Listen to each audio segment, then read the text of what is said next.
Okay, great.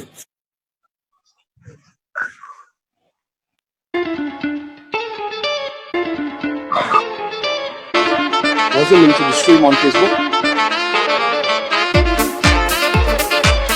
What did you see it? Please, WhatsApp the link to the stream so I can just send it. WhatsApp the link to the stream. Hold on. Sorry, folks. We as you guessed, this is the first episode, so we're trying to sort out all of our teething problems.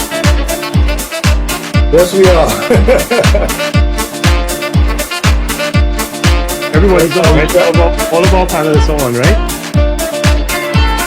Jenny, can we get a mic check from you? Because I'm seeing you saying connecting to audio, but I'm not hearing you. Can we just make sure that you can speak? That's fine. Hi, Jenny, are you hearing me? I can't see Jenny. Where is Jenny on? Jenny's on, but is her camera on? Yes. Hello, folks. But we're just doing some final checks. As you imagine, we have a number of persons joining us.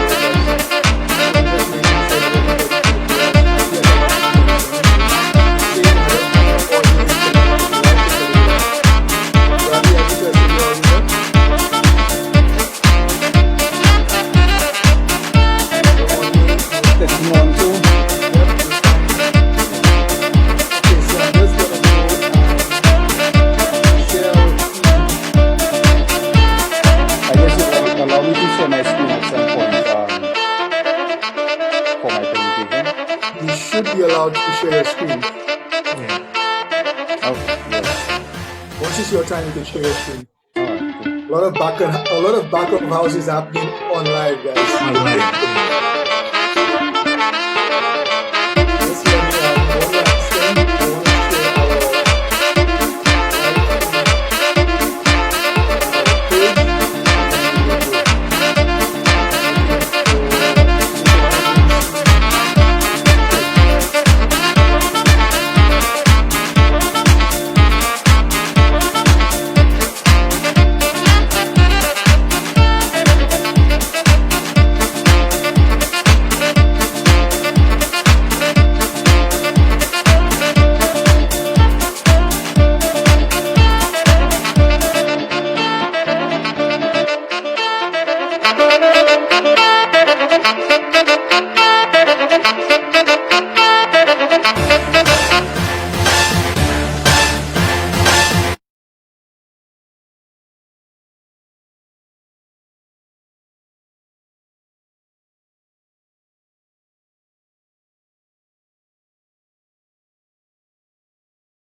discuss potent matters of things related to St. Lucia.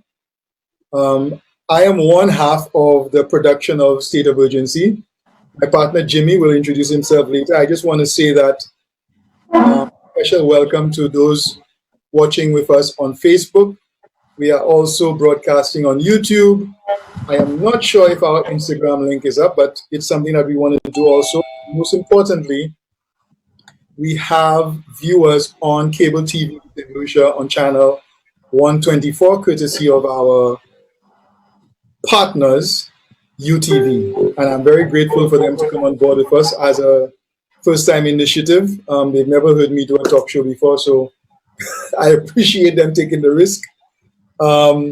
Just a little bit of housekeeping. Those persons watching on Facebook, the show is done in two parts. We're going to have presentation by our panelists. And in the second half of the show, it's a town hall feel, town hall look. And you're more than welcome to send in your questions. We have a person monitoring it, and the chairperson will ask your questions live and interact with the panelists. Let me just say that the show is designed to probe unrestrictedly tough discussions, and hopefully we could come up with solutions. Speaking of tough discussions, I can't help but be honest that a lot of what has happened in St. Lucia today is a bit concerning to me as somebody who's outside, and I have to express that maybe a lot of you are in St. Lucia, so you have a different feel for it. But as somebody who cares about the country, it is a bit worrying, and it drives a lot of emotion out of us. I can't say that I am anything else but honest about how I feel, and I share that openly for everybody. There are times I could be wrong about certain things, but I think it's important that this platform of state of urgency is used as an amplification of voices of persons who generally, they care about St. Lucia, but they don't feel that they have, let's say, the platform to actually express themselves, because the noise of partisan politics kind of drowns them out, and they try not to be part of that. And I think with the platform that we're setting here is that we accept contributions from everybody, red, yellow, whatever your color is, whatever your preference is. But more importantly, people who have not decided or who choose not to decide, but they still have a voice that they can actually express themselves and be part of the vision for St. Lucia. So I'm happy to be part of that. I'm excited to be part of that. And I think we can only grow by educating our persons more broadly, our St. Lucians. So as I said, the show format is two-way. We have the presentation by the panelists, and then we're going to have a discussion which is going to be controlled by our chair. I would appreciate those of you in our Zoom call when the panelists are actually making the presentations that we mute our mics. During the town hall conversation, you're free to include as long as the chair has engaged you. With that, I will stop my monologue and introduce my partner, Jimmy Fletcher. Thanks, Lyndall. Hi, everyone. I won't say good afternoon because I know we're all in different time zones. So good day, everyone. Welcome, as Lyndall has told you, to the premiere of State of Urgency, which is our exciting series of online town hall discussions on how we can build a stronger and more resilient St. Lucia coming out of this COVID-19 crisis. Our premiere episode looks at the subject of entrepreneurship. And for this, we're very excited to have a very diverse group of panelists and equally exciting chairman moderator. We want to hear from our group of panelists of local entrepreneurs on the challenges that they have faced starting and operating their business in St. Lucia, the impact that COVID-19 has had, and particularly the lockdowns have had on their business, and their thoughts on what we can do to create a better and a more conducive environment for local entrepreneurs in St. Lucia living with COVID, because I don't know that there's going to be a post-COVID period. I think the period that we will be in for a long time will be the period of living with COVID, and how do we adjust to that, and how do they see their businesses adjusting to living with COVID. Our panelists today are Bradley Ochilia of Shopbox, Shamila Rambali of Verve St. Lucia, Darian Louis of Shop the Caribbean, Andrea St. Rose of Andrea St. Rose and Associates, and Jenny Alcy James of Ed Essentials. And today's chairperson, moderator, is Omari Frederick. So without any further ado, I will hand over to Omari so that he can get the ball rolling on our premiere episode of State of Urgency. Omari, over to you. All right. Good evening, good afternoon, and good morning, everybody online today. It's a very exciting moment for us now with State of Urgency. We're looking forward to some very interactive discussions this evening/afternoon. My name is Omari Frederick. You know me. I'm a 15-plus year career banker and marketer. But this evening, I have the enviable task of being your chair. We have quite the cadre of entrepreneurial professionals here, and we're looking forward to discussing some of the impediments, some of the lessons learned, particularly in this new normal that is emanating as a result of COVID. As the would have mentioned, we're looking at a bit of a diverse presentation and schedule. We're going to have a 10-minute presentation by each of the panelists with a bit of a commercial break in between, subsequent to which we'll be opening the doors for the town hall segment, which we're looking forward to. So without further ado, I'm noticing, according to our call sheet, that we're approximately minutes behind time. Given the time-sensitive nature of this activity, we'll jump right into it. So I would like to introduce our first panelist, who is representing Shopbox, Mr. Bradley O'Chillian. I would like to invite him to the podium to deliver his brief contribution this evening. Mr. O'Chillian. Hi, good day, everyone. Thanks for having me on the show. And the first guest, first panelist on the first episode. So it's good to be here. Thanks for everyone listening in everywhere. I guess we have people from all over the world here with us today. We're a bit behind time, so let's jump straight into the presentation.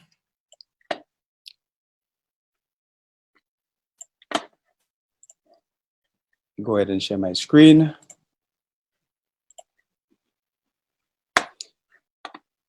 Can everyone see my screen? Yep. Okay. Working perfectly. Great. All right. Okay, state of urgency. The business of shipping, pre and post COVID. Again, well, as Jimmy mentioned, we may not have a post COVID totally, but we're looking at after this thing has peaked. Moving forward. So we're dealing with the business of entrepreneurship in St. Lucia. So firstly, problems encountered in startup of businesses. Well, I think myself, like most people would say, one second. Access to startup funding is, I guess, one of the most critical areas because if you cannot access capital, you cannot get your venture off the ground. So access to startup funding is I think, one of the most difficult issues or problems encountered with starting a business. There are limited, we see there are limited grant funding in the region. We have no capital venture programs, whereas in the US, companies have, or startups have access to venture capitalist funding, etc. Loan requirements may be very restrictive or onerous, so that would deter a lot of startups or persons trying to start businesses. Location, cost and suitability. It's always said location is almost half the job for you, because you need somewhere ideal which is suitable for the type of business that you are looking to get into. So location is another issue that persons may encounter. Infrastructure. So we're not just talking about a physical building. Applications, because we in an era now where you need to communicate with your clients, you need to have internal applications that, a certain platform to communicate with your customers, to transact business, from an accounting standpoint, communication, etc. Okay, so this is another hurdle. Also, critical, the right people. So you may have everything above, access to funding, location, infrastructure, but you may not have the right people to implement your vision. So this is something which is key. You also need people who can provide you with strategic guidance and financial advice, because they say most startups fail within the first 2 years. So without having the right people around you, you may be another statistic. Overcoming these startup issues. So one may plan ahead and decide in the next year or two or the next 5 years, I would like to start a business. you may start developing or your savings and utilize those savings to pad whatever funding you may get access to. I know in St. Lucia, we also have institutions like SLDB and SOU, so one may explore utilizing these institutions. In terms of accessing a location, we have a number of real estate agents on island, so one may utilize them in trying to identify a suitable location. And with reference to applications or infrastructure, well, we've noticed over the past, I would say even 5 years, we've had a rapid development in applications and technology. So there's been a significant progression, both from the open source side of things, where you have applications which are your alternative to using Microsoft Office, etc., which is a licensed application. So you have your open source platforms that you may decide to utilize. We also have, in terms of internet, we see that the market is begun getting more competitive. So you have Digital now offering their fiber services at a very reasonable price to businesses. So these are things which, when I began, would not on the table.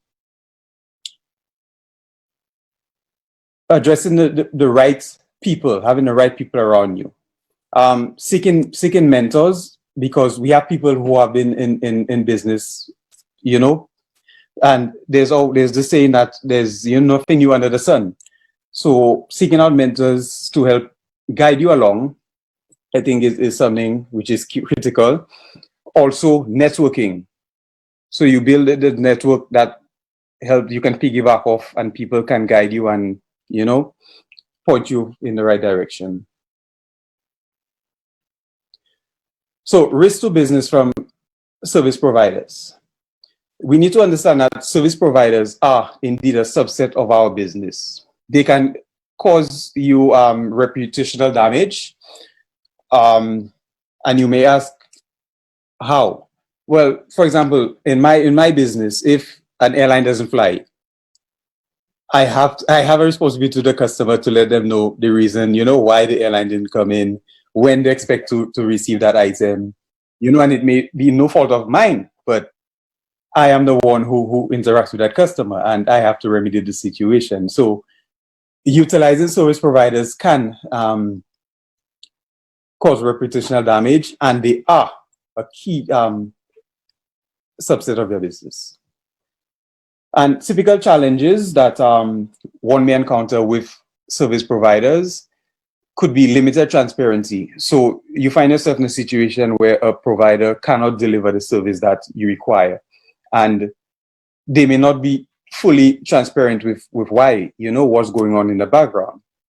They may also have unclear or unmet expectations. So you have expectations, and the service provider are not meeting these expectations.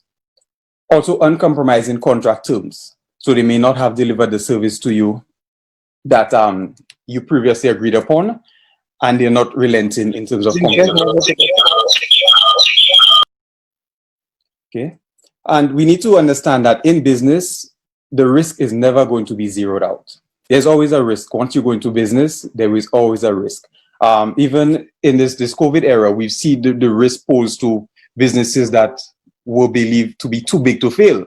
We have airlines who were making billions of dollars last year before, and almost in this period, they down by 90%, So we can never anticipate risk or believe that risk are not part of business. Okay, migrating service provider risk. So migrating provider risk or monitoring compliance is essential to ensuring that everything runs smoothly. Okay, and we need to ensure that a service provider is aware of our expectations, and we set a precedent of these expectations that will be upheld. Internally, I guess businesses should develop programs to assess their risk, timely audits, and countermeasures or timely remedies once they run into issues.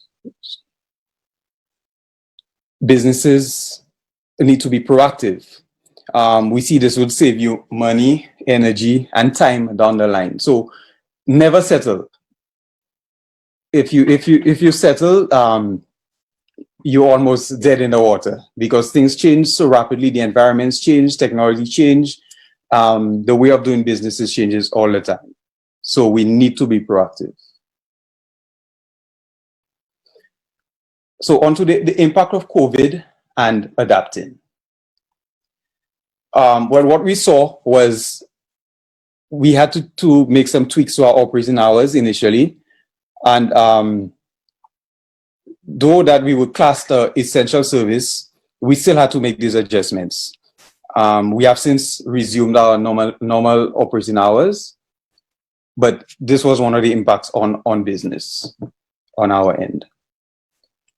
Supply chain bottlenecks. Persons who shop online would have observed messages received from Amazon, who is one of the biggest merchants persons use, stating that they would prioritize essential products over, everyday non-essential items. So this would have affected us in terms of being able to receive items on time and move these items into St. Lucia. Another impact is having to reevaluate future plans. So if you in the plan in the middle of expanding, you would have to reevaluate these plans and decide, is it worth the risk right now? Should I hold off? And reevaluate. We still would at this point be anticipating or analyzing what the long-term impacts would be, because we still, as I would call it, mid-COVID. So we do not know what the next 6 months is going to bring, as customers that we rely on for their business are probably out of work. Other businesses are cutting back on cost. So we have to look forward and analyze what are the next steps? What are we going to do? How we have adapted also is because of having various business relationships, we have been able to make changes on the fly or make these changes rapidly. So being able to maneuver with airlines and carriers to ensure that we keep a certain standard in terms of deliverability of our products or packages. And because we've always have contingencies or been contingency planning, doing contingency planning, we've been able to ride out the impacts of COVID and continue business as usual. So fostering entrepreneurship and post-COVID-19. Well, I think we need to, in our region, provide exposure to vocational training and aid in the development of know-how to not just persons who are interested in starting businesses, but to the youth. I think we need to put them in and create an environment for them that, apart from the academics, they are exposed to technical training. So coding, which is something that we can develop an industry in. These are things which would foster and help entrepreneurs. We need to encourage independence. So not just, think of when you leave tertiary education or school, jump into a 9-to-5. You may want to go on your own, work for yourself, that develop that kind of financial freedom. The appeal to look inwards. So I think buying and supporting locally produced items is something which is critical to feeding into the plan for local entrepreneurship. So if local persons are buying your products, utilizing these products, there is a market, and it will encourage others to jump into starting their own businesses.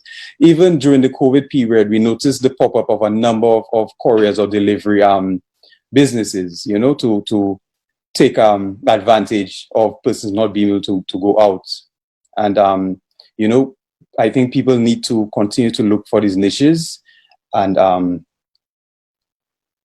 utilize them. Additional startup incubators in tandem with grant funding. So we need to have more business incubators to create that environment, along with the grant funding to help persons get off the ground with startups. And as I mentioned previously, mid and post-COVID entrepreneurs need to identify these niche markets and take advantage of them.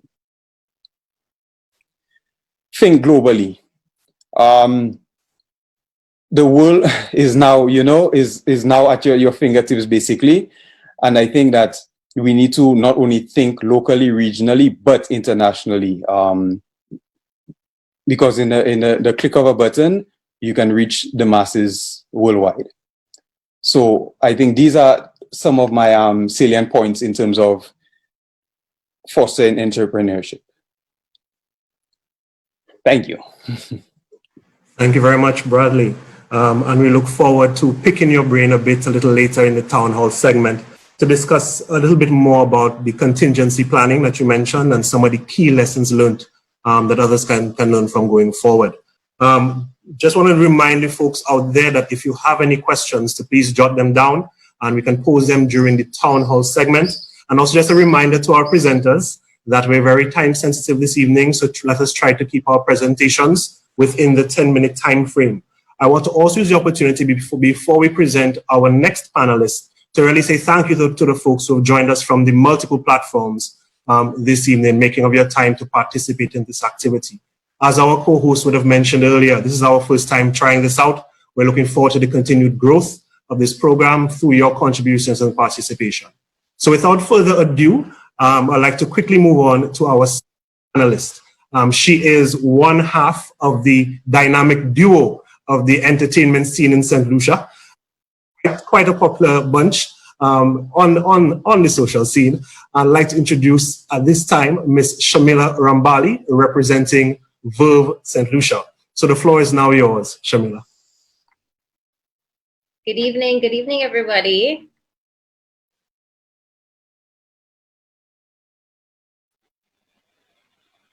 Hello, hi. Just want to say thank you. Thank you to you, Omari, our chairman, and thank you to Mr. Fletcher, Jimmy, and Oak Trees for hosting this webinar, talking just for us local entrepreneurs, and Bradley for that great contribution that he just hosted to everyone. My name is Shamila Rambali, and I am here representing the Verve Entertainment Company, which is a bar and events, and also Zuvo Carnival Band. So we're just going to talk a little bit about that. As you said, we're very time sensitive, so I'll be brief. Don't worry about that, Omari. I see you watching me. Like I said, my name is Shamila Rambali, and I'm representing Verve Entertainment and Zuvo Carnival. How did I get into this business? Was this something that I wanted to do? Entertainment?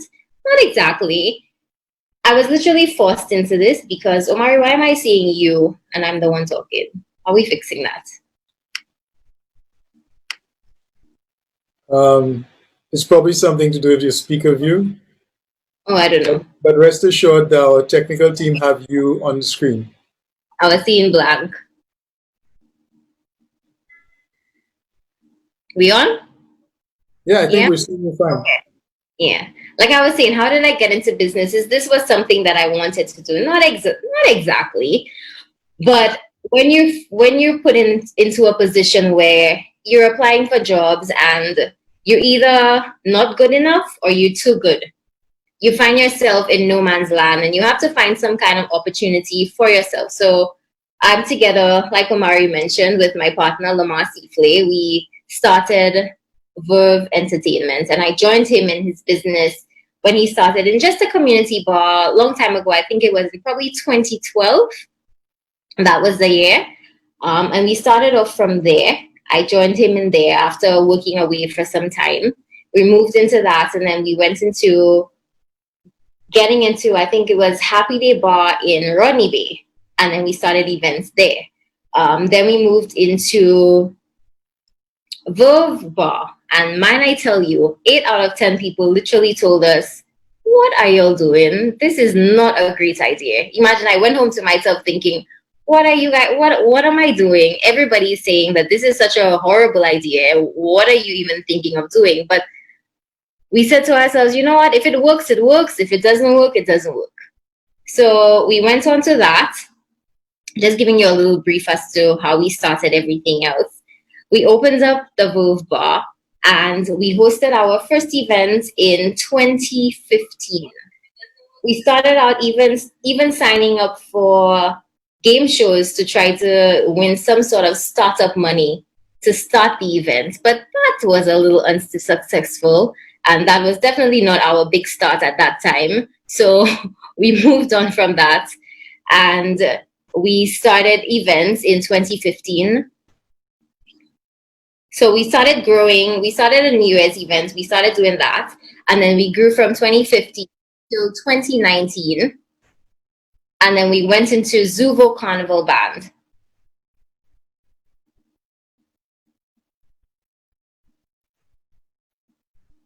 We went, sorry, Upsloop. You stopped me there. Am I still on? Yes, you have the floor, Shamina. Yeah, you're good, Shamina. You're still fine. Yeah, go ahead.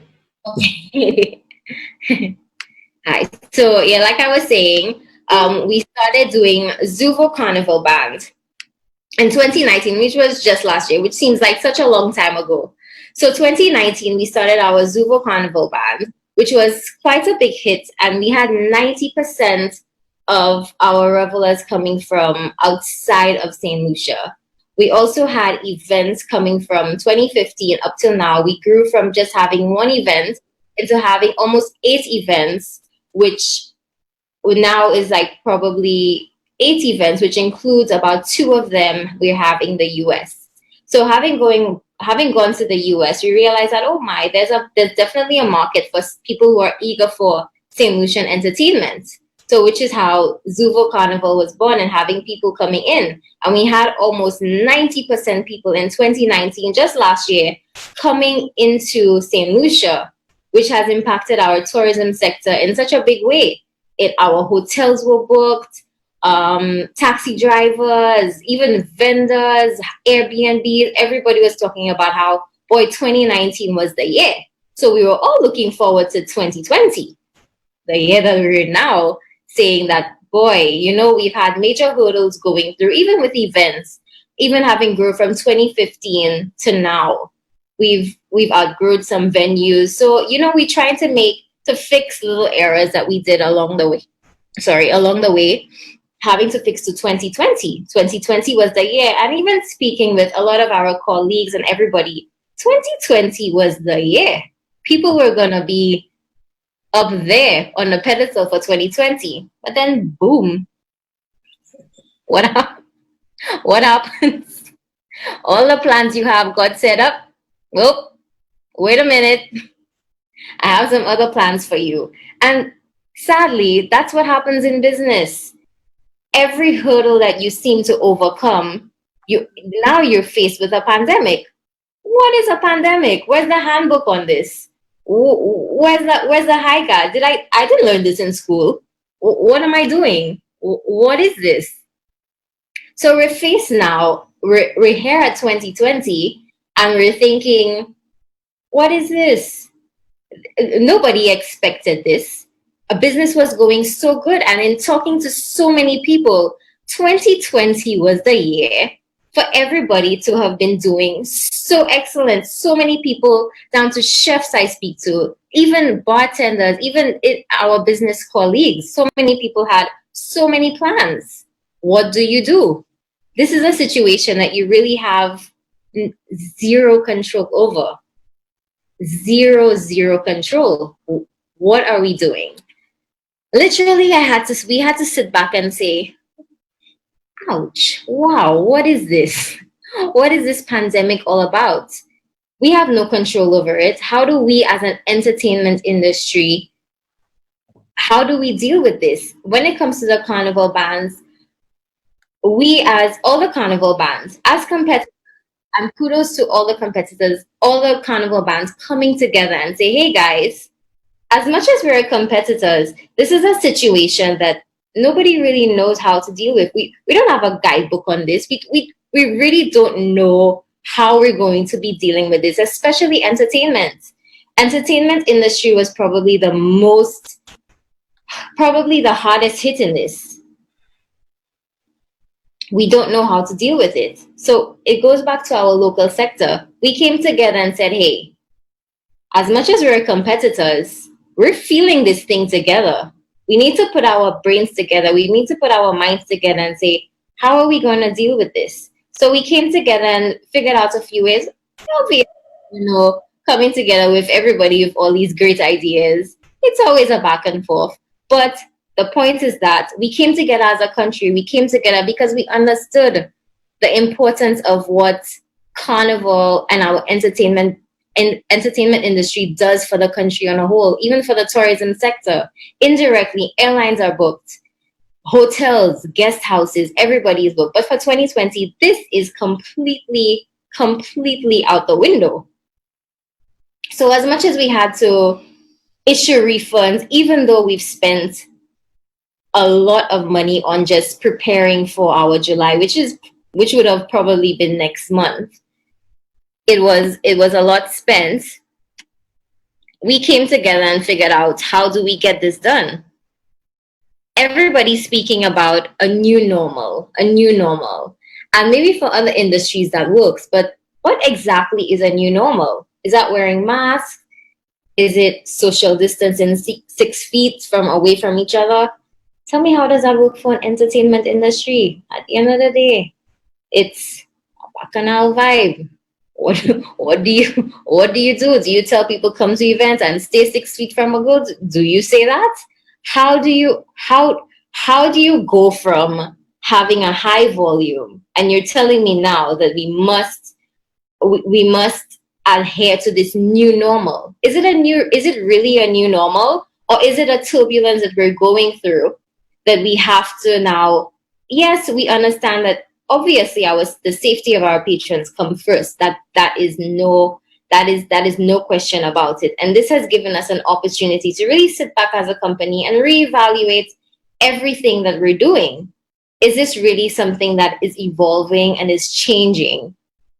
How do we move forward? Sometimes I don't have all the answers. But sometimes we just have to figure out what's the way forward. We've really had to sit back and think, how are we moving forward in this 2020 era? Entertainment, sadly, 6 feet distancing, these things don't work when it comes to entertainment. It's sometimes a forgotten industry, but it's an industry with a lot of impact on the entertainment ecosystem that maybe a lot of people don't realize. But there's quite a bit of how you say it, just people just benefiting from the entertainment industry. So I'm quite curious to see how this conversation moves on to our other panelists, and then we'll see how it goes. But might I just finish in saying that we are naturally social beings. Are we saying that our new normal is social distances? Is our society being isolated? How do we move past that? So I'm curious to see how this conversation goes along. I know there are a number of different industries here. So, Mr. Chairman. All right. Thank you very much, Mr. Ambali. We look forward to picking your brain as well a bit more in the town hall segment, particularly with the impact of COVID on the entertainment industry. We know, as you indicated earlier, that this is an industry that has been heavily impacted by the requirements coming out of the COVID pandemic. And we've seen over the course of the last couple of months, the proliferation of a number of virtual events. So we can drive the conversation in that direction perhaps a bit later in terms of perhaps exploring further monetization of these types of events. But thank you very much for your contributions on behalf of Verve, St. Lucia, and Zuvo Carnival Band. At this point, folks, we will take a very short commercial break. And when we return, we'll be shopping the Caribbean with Darian Lewis. So on that note, we'll be back shortly.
I believe in love at first sight.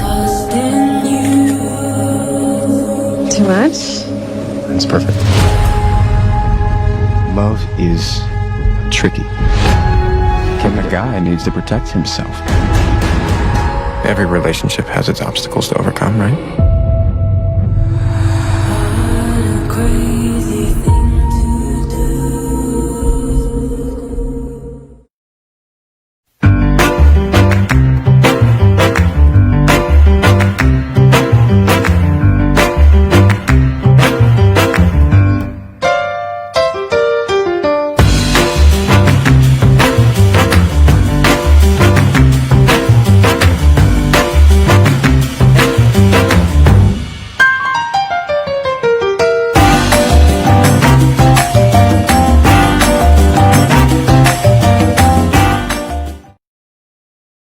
Two, one.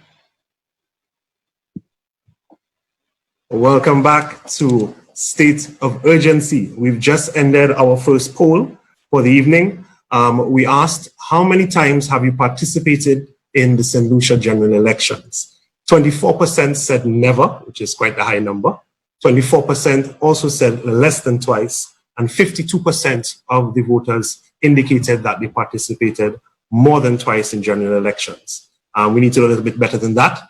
We need to exercise our democratic right to vote.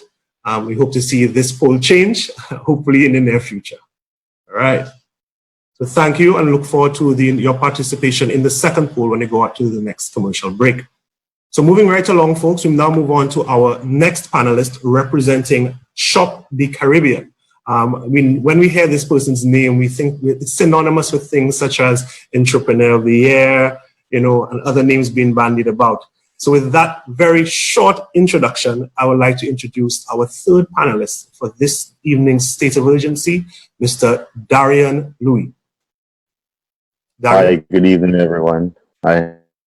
I'd like to thank, of course, Dr. Fletcher, Oak Trees Inc. for the opportunity, and Omari, thanks for the introduction, of course. And the people who went before me, they stated it clearly, and for my presentation, I would just reiterate most of it. So I think the approach I should take for mine should be a little different because of the platform afforded today. What I want to do is force a culture of entrepreneurship in St. Lucia, because I think that it is necessary amidst this COVID time. We are not sure where we are going post this COVID, during this COVID, but one thing I know for sure is that some things point to some things. And one thing I've noticed is that agriculture will be on the rise again. And also e-commerce, which is electronic commerce, the way of doing business electronically.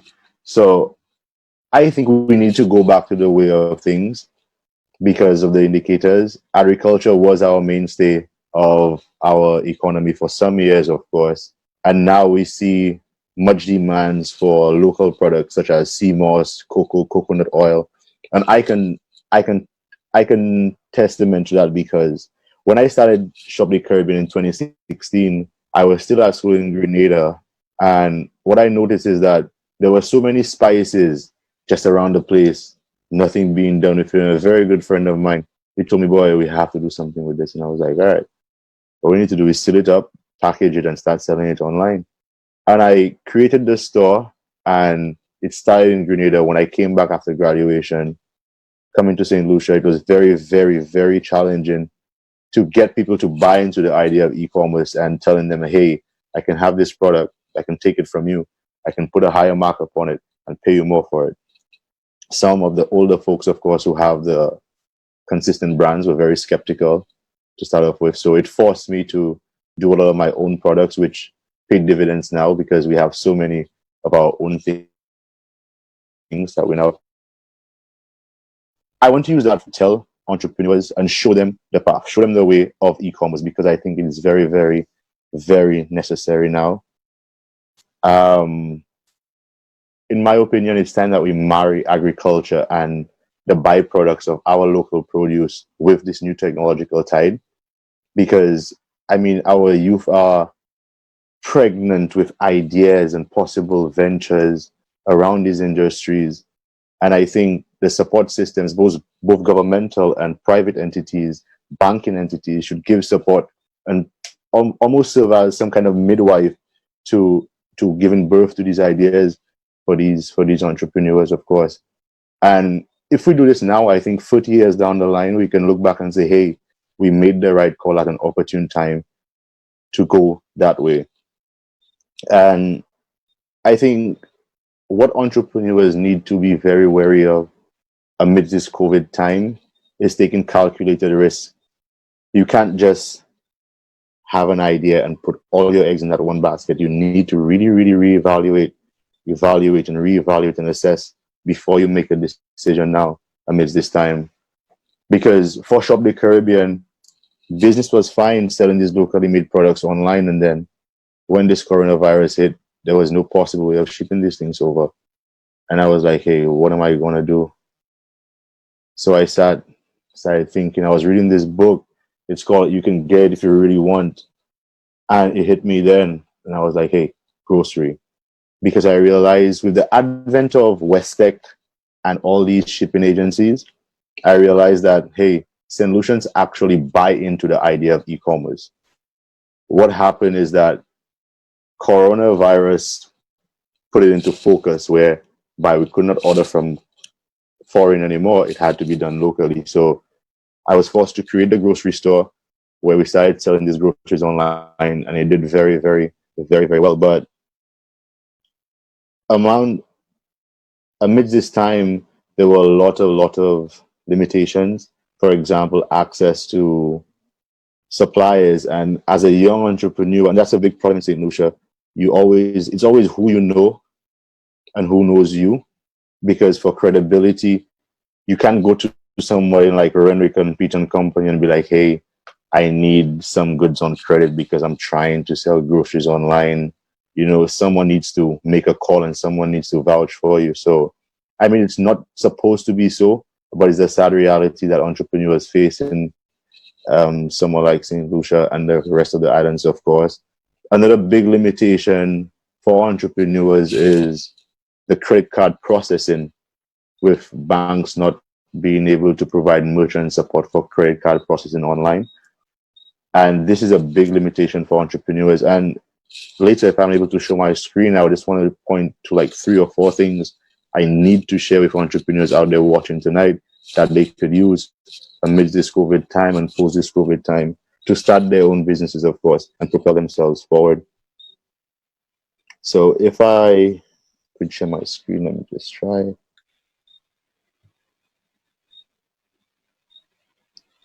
A second.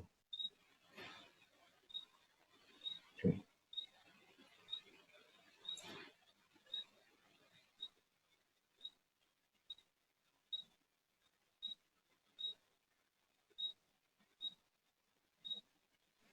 No, it's not shared as yet. Not yet, but you should be fine to go ahead. Yeah. I don't know what's going on. But I don't know why it's not sharing. But to continue the conversation while this tries to sort itself out. in terms of institutional support and people's attitude towards business in St. Lucia, I think that a lot of entrepreneurs out there have very, very good ideas, but the support systems are not there for these entrepreneurs, of course. And a big part of the entrepreneurial journey is emotional, and sometimes you need crutches because it gets very depressing sometimes when you know the finances aren't lining up and the ideas aren't lining up. You need some kind of mentor support. And I think a lot of that is lacking in our society today, where we have very successful entrepreneurs and business people who don't trickle down these skills to local entrepreneurs. I think that a culture needs to be created where we could learn from these bigger heads of the societies that have bigger businesses, and to almost like mentor us along the path of this entrepreneurial journey. Because a big part of this thing is a mental health journey. A lot of entrepreneurs break and they curb under the pressure. So that support is very, very, very, very necessary. And I mean, the elephant in the room, of course, is finance. It's no secret that when you need to start a business, you need access to finance. And it is very, very difficult right now to get access to finance. Say, for example, in the technological side of things, if there's this young entrepreneur who has this idea for an app, who needs some money for marketing, correct me if I'm wrong, but is there a financial institution that he could go to with this business plan for an app and be rightly or legit considered for a loan or for some venture capital to pursue that idea? So I think that's my contribution so far. I would have loved to share the screen to show, but I don't know what's going on.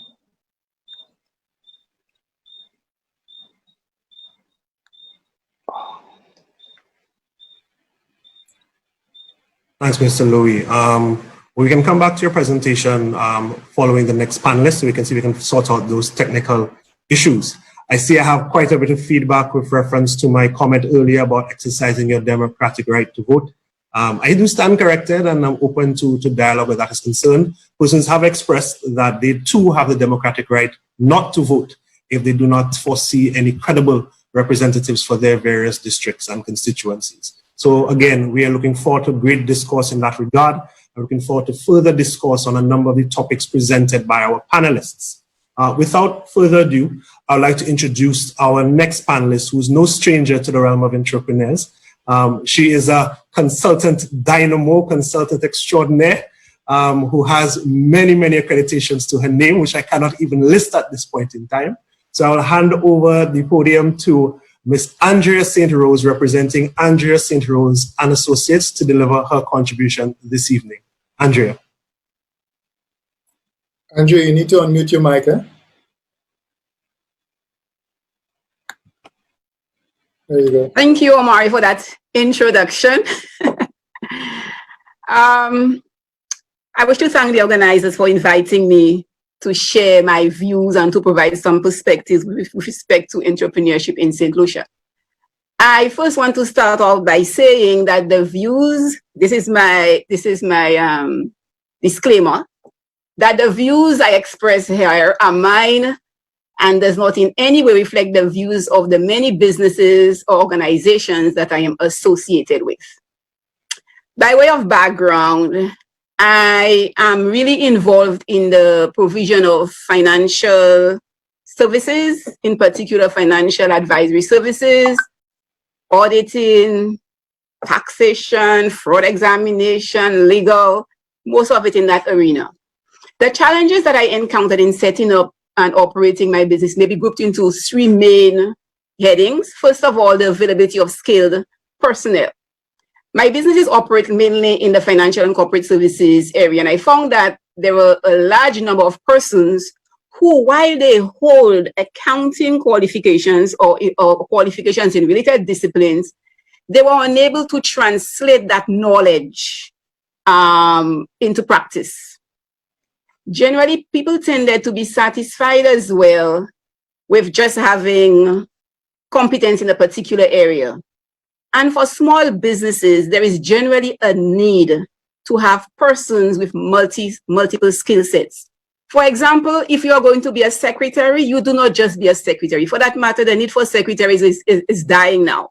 Be a secretary that can provide some corporate services, that can take minutes at a meeting, that understand basic bookkeeping, that can follow up on receivables for your employer. Have that additional skill set. There is also the issue of pay demands. So while they do not have the skill set that will allow you to generate the revenue, the demand for pay far exceeds what the economy can sustain.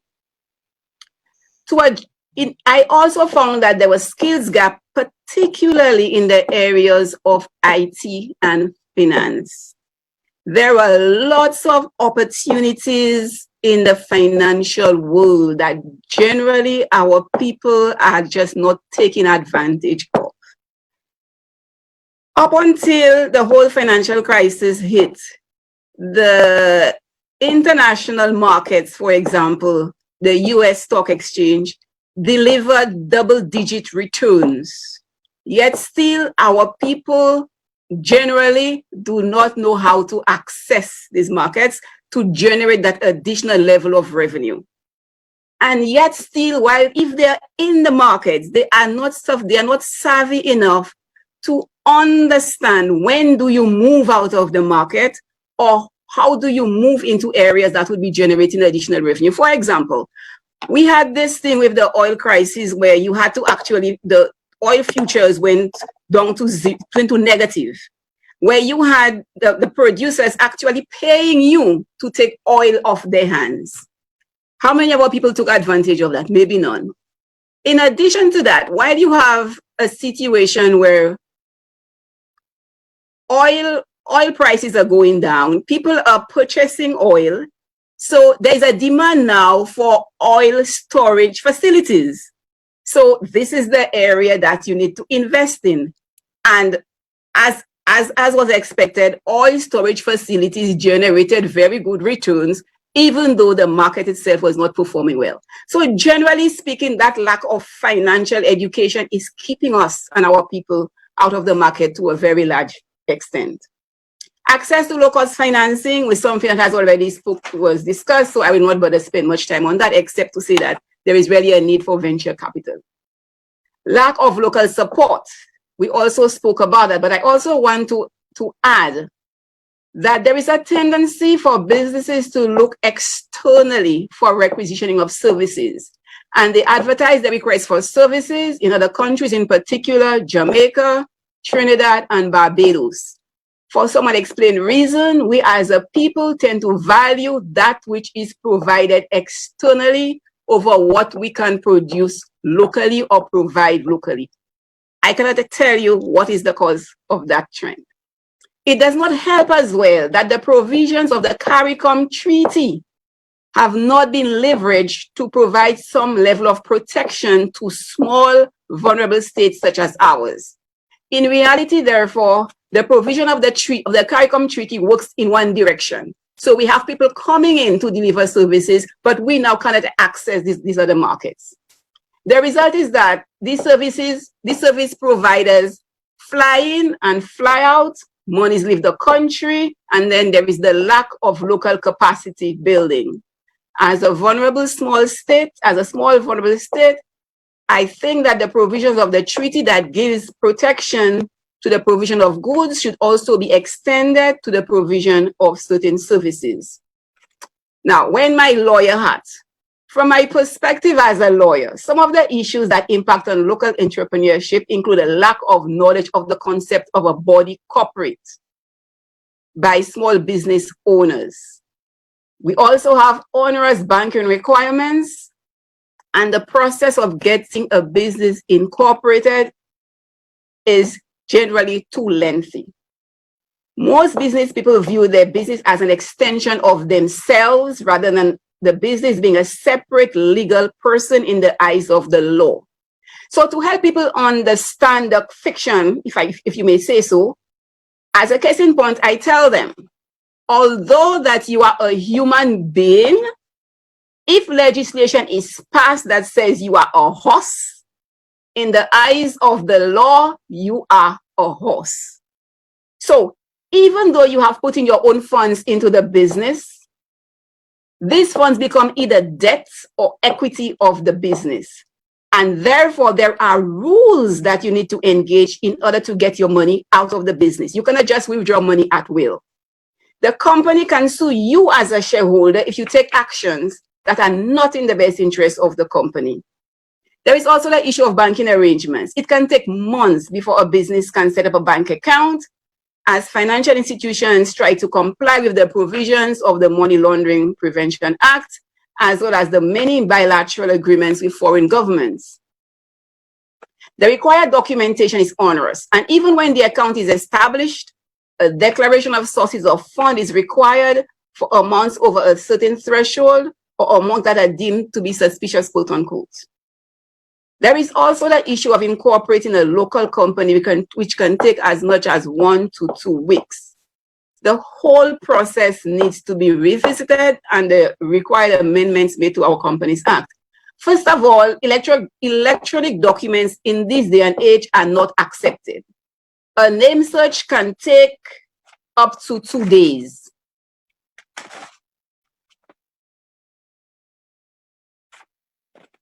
There is also a requirement for a statutory declaration by a barrister and a solicitor that no signatory to the articles is an individual less than 18 years, is of unsound mind, etc., etc., etc. So a lawyer needs to get involved in the process in order for you to get a company incorporated. However, an international business company that is incorporated under our IBC Act, commonly referred to as an offshore company, can be incorporated within 24 hours as an online registration facility is in place. From June 21, 2021, there will be little distinction between an IBC and a local company.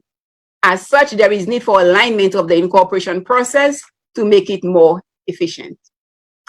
COVID-19 presents some legal risks as well.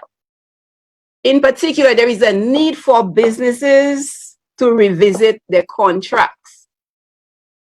In particular, the clauses that are referred to as the impossibility clauses, commonly referred to as the force majeure clauses, which would prevent a person from meeting the requirements on the contract as a result of acts of God, for example.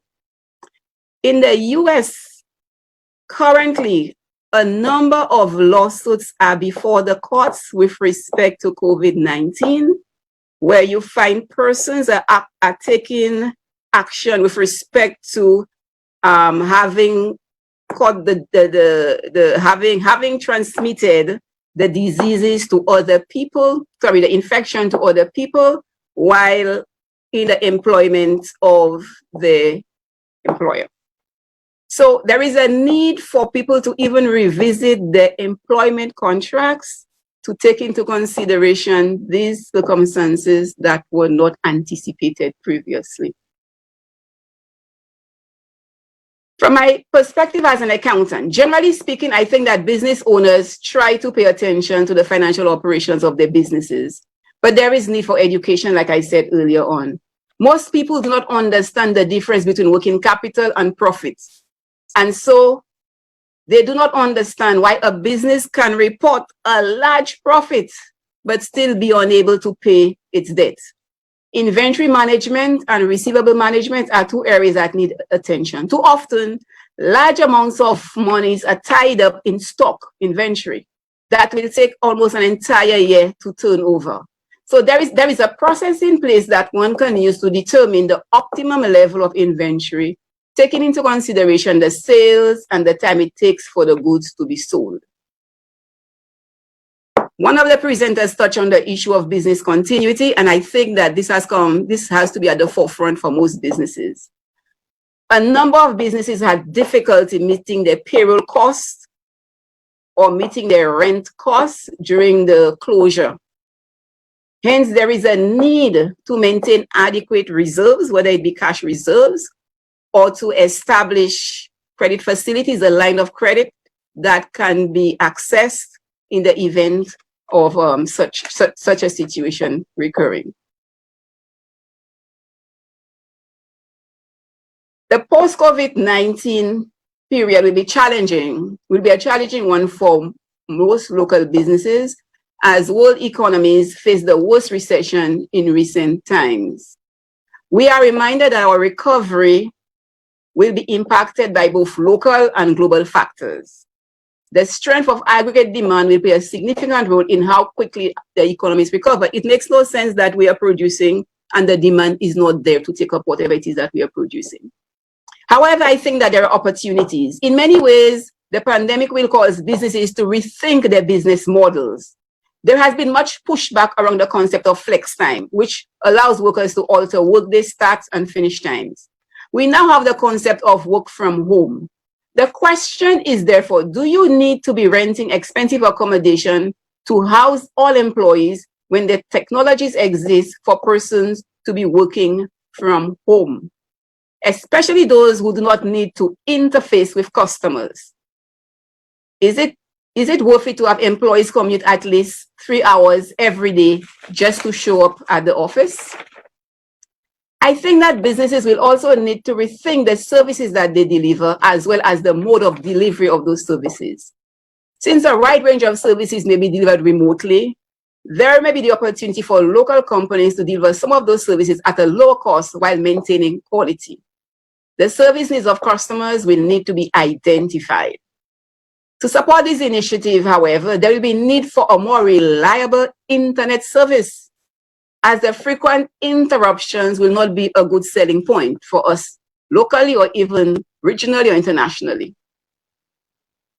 In terms of measures that will be needed for businesses to weather the storm, there will be a need for financial institutions to work closely with local companies for cash flow support as they strive to weather the storm. We must, however, bear in mind that such support will be continued provided that it is possible to pivot the business. Bear in mind that moratorium on payments result in an increase in interest costs. So while the banks are offering a moratorium on payments, the interest costs continue to accrue. And when you have interest on interest on interest, the loan balances effectively increases. So it means that a prolonged period of moratorium can have an adverse impact on the business, as it will inevitably result in an increase in interest costs. So this has to be weighed properly. There will also be the need for technical support in cases where businesses determine a need for change in their business models, especially as it relates to information technology and artificial intelligence. So while we are faced with a number of challenges, I see a number of opportunities. For one thing, we noticed that people working away, people working at home would very much love to work on one of our beaches. Is that something that we can sell? Working in paradise. We have headquarters legislation in St. Lucia that gives benefits to companies that wish to establish their head offices in St. Lucia. Is that something that we can sell? So there are opportunities, but we just need to leverage the opportunities. Thank you. Thank you very much, Andrea. I have to admit that your contributions seem to have stimulated quite a few questions, which we will save for the town hall segment. A number of persons are asking for your advice or recommendations on some of the matters that you have brought up in your presentation. Just want to remind all of our viewers that we're coming close to the end of the formal presentation component of this evening's proceedings, and shortly we'll be going into the town hall segment. But first we have one final panelist, then we'll cut for a commercial break, and then go straight into the meat of the matter, which is the interactive discussion that we're looking forward to this evening. So thank you very much, Andrea, representing Andrea St. Rose and Associates, for quite the interesting presentation and contribution this evening. So we're moving on to our final panelist, saving the best for last. I'm hoping that's a politically correct thing to say. She's representing ED Essentials, Inc., and her name is Jenny Alcee James. And please join me in welcoming Miss Alcee James to make her presentation this evening. Over to you, Jenny.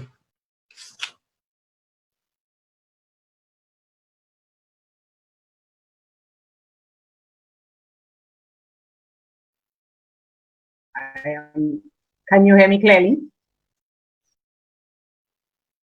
Yes, go ahead, Jenny. Okay. All right. Thank you to the organizers for having me here. I have learned so much just sitting here and listening to the presenters before me. I must echo Shamila.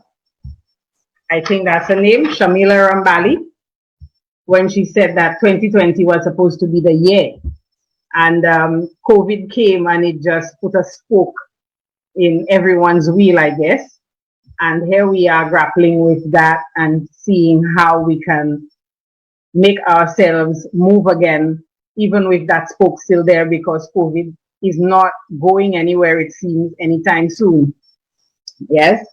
So thanks everyone for having me here. My name is Jenny Alcid James, and the name of my company is Ed Essentials Inc. And we are located in Viewport and in Choiseul, because the company is, we are very small, but there are two aspects to our company.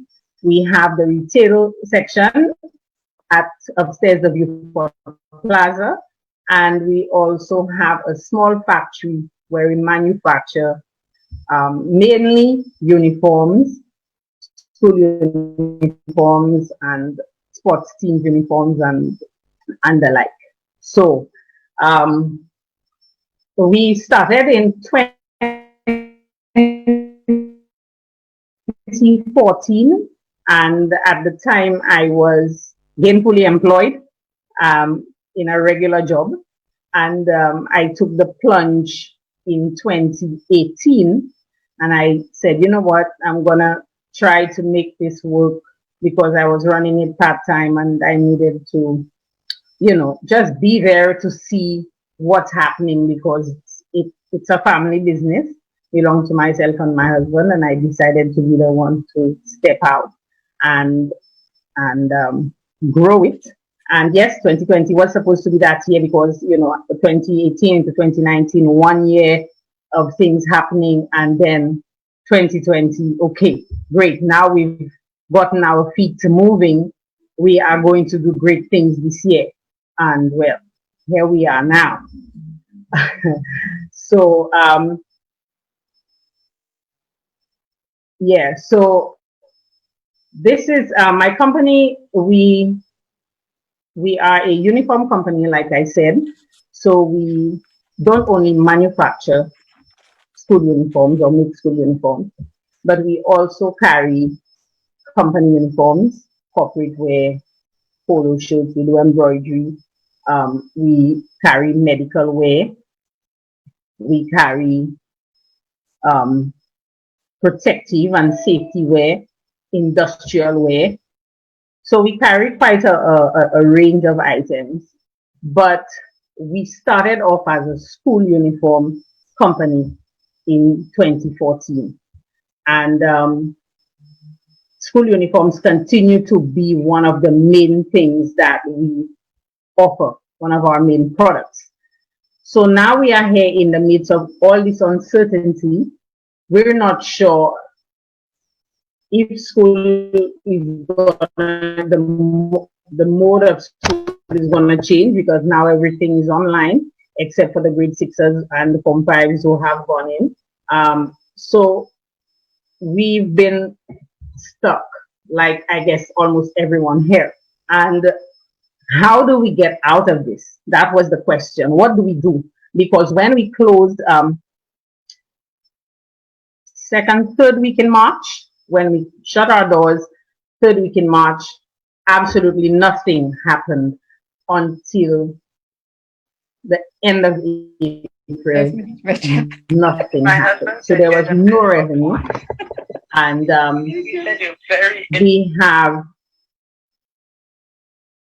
we have 8 employees at with us, and it started to, I mean, I was concerned about myself, but the employees were the ones really at the back of my mind, because 8 employees means 8 families that have just been, you know, shut out of a job for that short period.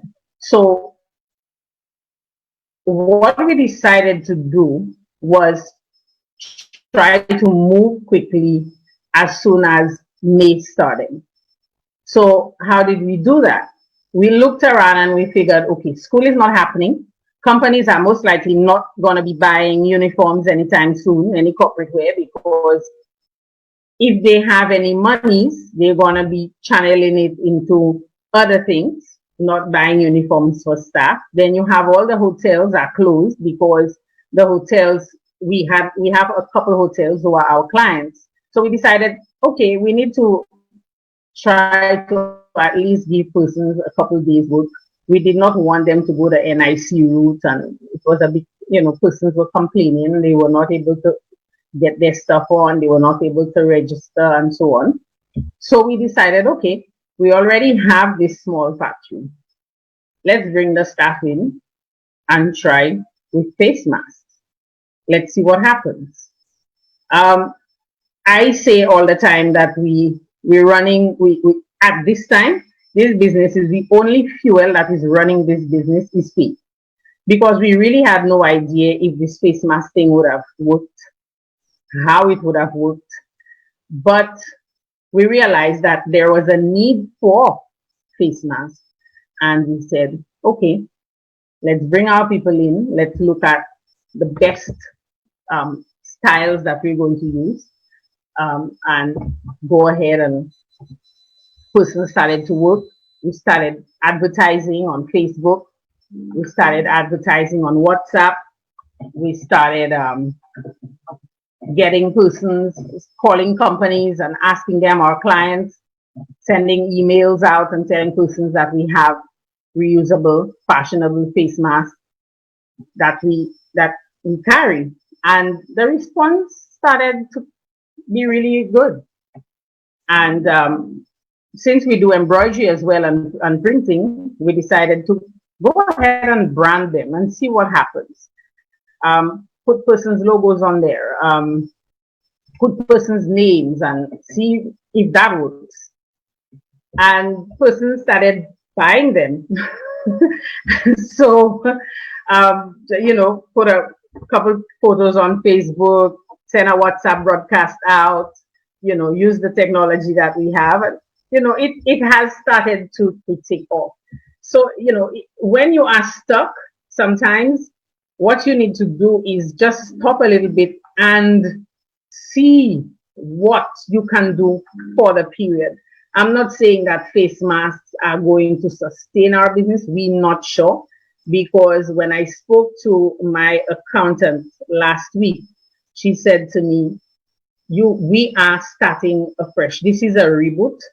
Everything that you knew back then, just forget about it, because you are not going to be able to make projections. You are not going to be able to say, okay, in a year's time, this is what's going to happen. 3 months from now, this is what's going to happen. So you just work with what you have now, because we're still not out of COVID. Yes. So what I'm saying now, it's really tough on small businesses. And I think I'm just echoing the sentiments of all the other presenters here, that at this point, we're going with this, and it is working slowly for now, but we're not sure if this is going to be sustainable. We're not sure if this is going to work. So we're just moving along. The other thing that we decided to go is to try to at least have a full online presence. Darian mentioned his Shop the Caribbean is a full e-commerce company, and we're trying to go that way as well, to see whether the e-commerce is going to work for us. Of course, there are many challenges, and we know that, and we are trying to work around that. But at this time, we're just trying something. I heard yesterday, I was listening to something, and someone mentioned this baseball player, Babe Ruth, a very old guy's, a baseball player from way back when. And one of the things that stuck with me it was said that Babe Ruth said that you cannot win today's game with yesterday's home run. So you just have to keep hitting and keep hitting. So we are going to hit and keep hitting, and we're just going to continue to put one foot in front of the other and see how we're going to go. Yes. As it relates to encouraging entrepreneurship, I want to also stand in agreement with Darian on this, that it is something that is absolutely necessary. But what I have noticed is that this idea is catching a fire, especially among our young people. Because of what I do, I get an opportunity to interact with young people all the time. And just this last week or so, there are a couple of young ladies who have come in, and they're doing business with us because they're using some of our embroidery and so on, but they have full-time jobs, but they are also doing something on the side. So the idea of entrepreneurship is catching a fire, and we just have to continue providing the support that is necessary so that this idea can just continue with our young thing. As it relates to support, the other presenters have spoken about, you know, some of the challenges that are out there. The finance is a big issue, but there is something that I heard a presentation, and I know sometimes we don't, you know, if a politician makes a suggestion, we cast it aside.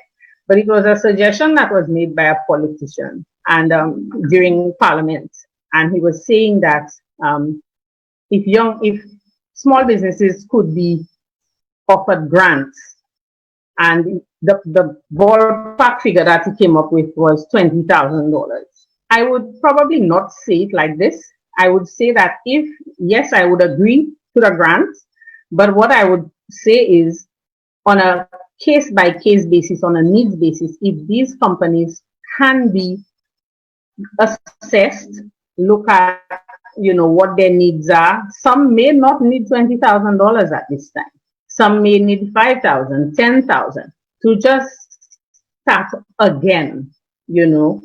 And that means persons will be at work, and maybe they may not need to tap into the reserves of the NIC at this time, you know. So that's probably one thing that can be looked at in this COVID season, to probably assist small businesses, look at their financials, if they have, and what they have, and see what they need at this time, and see if they can get a boost to start their businesses over. We know some may not work, but some of us are willing to make our businesses work, and if we can get the support, we will greatly appreciate it.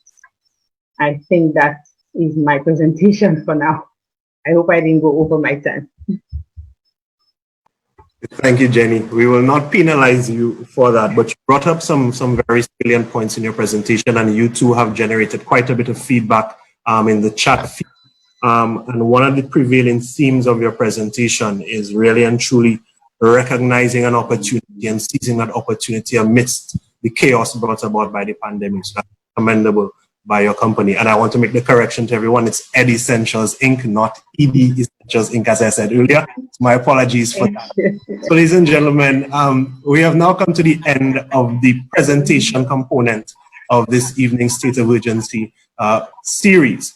However, we will have a short commercial break, and we'll also have a second poll, following which it is feared that the seats of our panelists may increase in temperature significantly, given the myriad of questions that will be posed to you. So prepare yourselves accordingly.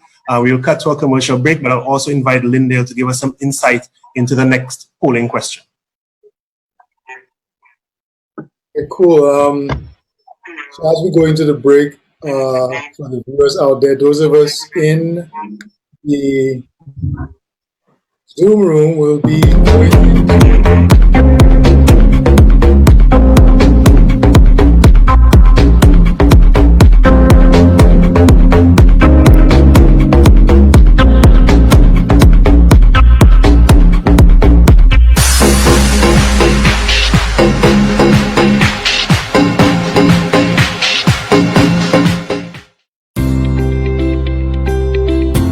If you haven't checked out Ram J's Auto Parts yet, what are you waiting for?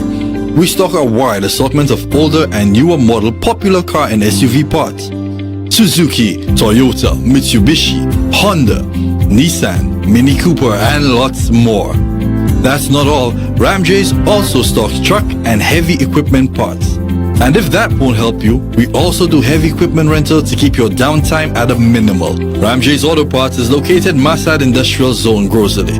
Contact us 450-0495 or 716-1400 or email ramj35@hotmail.com. I could swim to lunch. I mean, who can say that? You're taking something that's close to 200 tons and putting it in the water.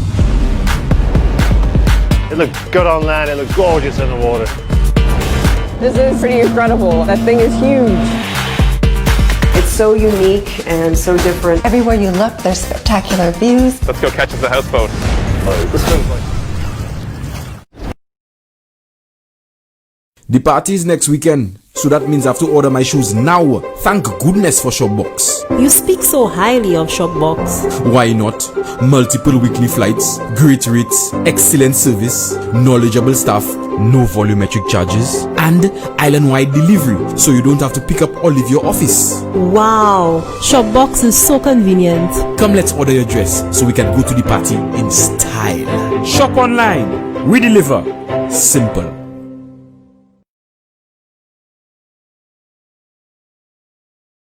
Encourage local entrepreneurs, and by far the vast majority, 47% of the participants indicated that greater emphasis on developing entrepreneurship and business skills in schools is critical. 26% felt the package of incentives for local businesses is critical. 16% felt that less bureaucracy and red tape in setting up a business, and 11% indicated greater access to finance. It is also interesting to note that the 0% felt that it was an important thing to have better linkages with tourism and other established sectors, which is quite interesting. So we're looking at education, incentives, less bureaucracy, and greater access to finance as the key indicators to encourage local entrepreneurship in St. Lucia. I believe we're getting ready. So I think we're back from the break, and we are in the town hall section. I'm asking everybody, as long as your background noise is not too bad, you can open up your mics, and I'll hand over to our faithful chairperson, Omari. The hot seat is yours. I will also invite persons to participate. But before we do that, we have a couple of questions which were posed from very early on. So I think it might be fitting if we asked some of these questions first. In terms of the first question, we have one posed to Shamila Rambali with reference to entertainment. It's a two-part question. The first part is, where do you see the entertainment industry heading as a result of the new normal emanating from COVID-19, this pandemic, this new normal? And the second part is, what sort of items can you implement to really create that confidence in your customers to want to participate? Is there sufficient social distancing at your institutions? So a two-part question. The first part again being, where do you see the entertainment industry going as a result of the new normal? And the second part has a bit to do with, what do you intend to implement to create that safe feeling environment for your patrons going forward? Two-part question.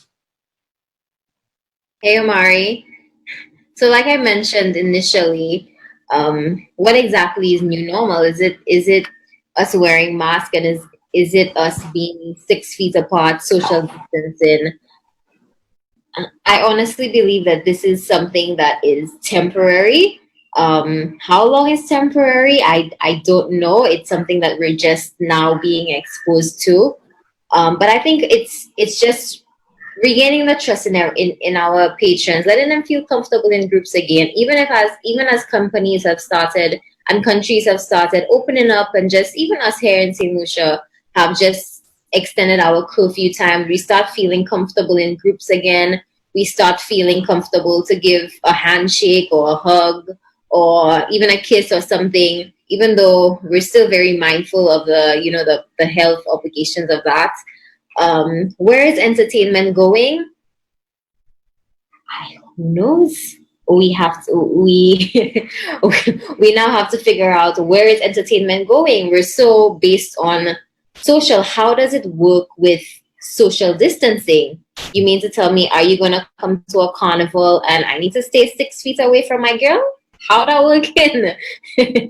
So really and truly, it's a conversation to be had, which is why I stated initially that I'm curious to see what people out there are thinking. People that I've spoken to saying, how do we social distance? Our natural instinct, we're social beings. We like to be around each other. Do you tell me I need to go to a bar now and I need to sit 6 feet away from you? How do I even have a conversation with you? Are we going to have a glass of wine via Zoom like what we're having now?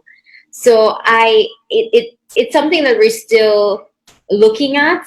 We don't know how it's going. I think it's a turbulence period that we are going through. Is it something that businesses can sustain going forward? Is it there's so many protocols that are being put in place by the CMO and all these things. We have to have isolation areas. All these expenses are being heightened. But then we have our patrons who have a less spending power. How do we find a midpoint? How do we find an area where we meet our patrons who've lost their jobs, but still entertainment is always something that we look forward to. We always want to come from work and go grab a beer. We want to enjoy ourselves. Entertainment is just part of life. Socializing is part of life. It's what makes us us. And even as a Caribbean people, we're different to what the rest of the world might do. We might even bounce back quicker as to what the rest of the world, even what the US, the UK, everybody is feeling. Caribbean people, and we're conditioned differently. So the answer to your question is that it's a wait and see. How do we move forward? That's just my take. Appreciate that. I think it's opportune as well to put one of our co-hosts on the spot. I know he's been integrally involved in the entertainment industry as well. In terms of what your predictions are, what are you sensing for the industry going forward? And what are some of the lessons learned thus far in terms of the proliferation, for example, of virtual events? Where do you see the industry headed? Then we'll switch gears, of course, into the other realms of finance and entrepreneurship going forward. So co-host Lindale Oaktrees, what is your take on the entertainment industry currently? I think it's interesting times. I share Shamila's concern, and I think Shamila, you were part of the meeting we had with the CMO and the team of protocol designers on Monday in terms of what steps are going to be taken for event planners.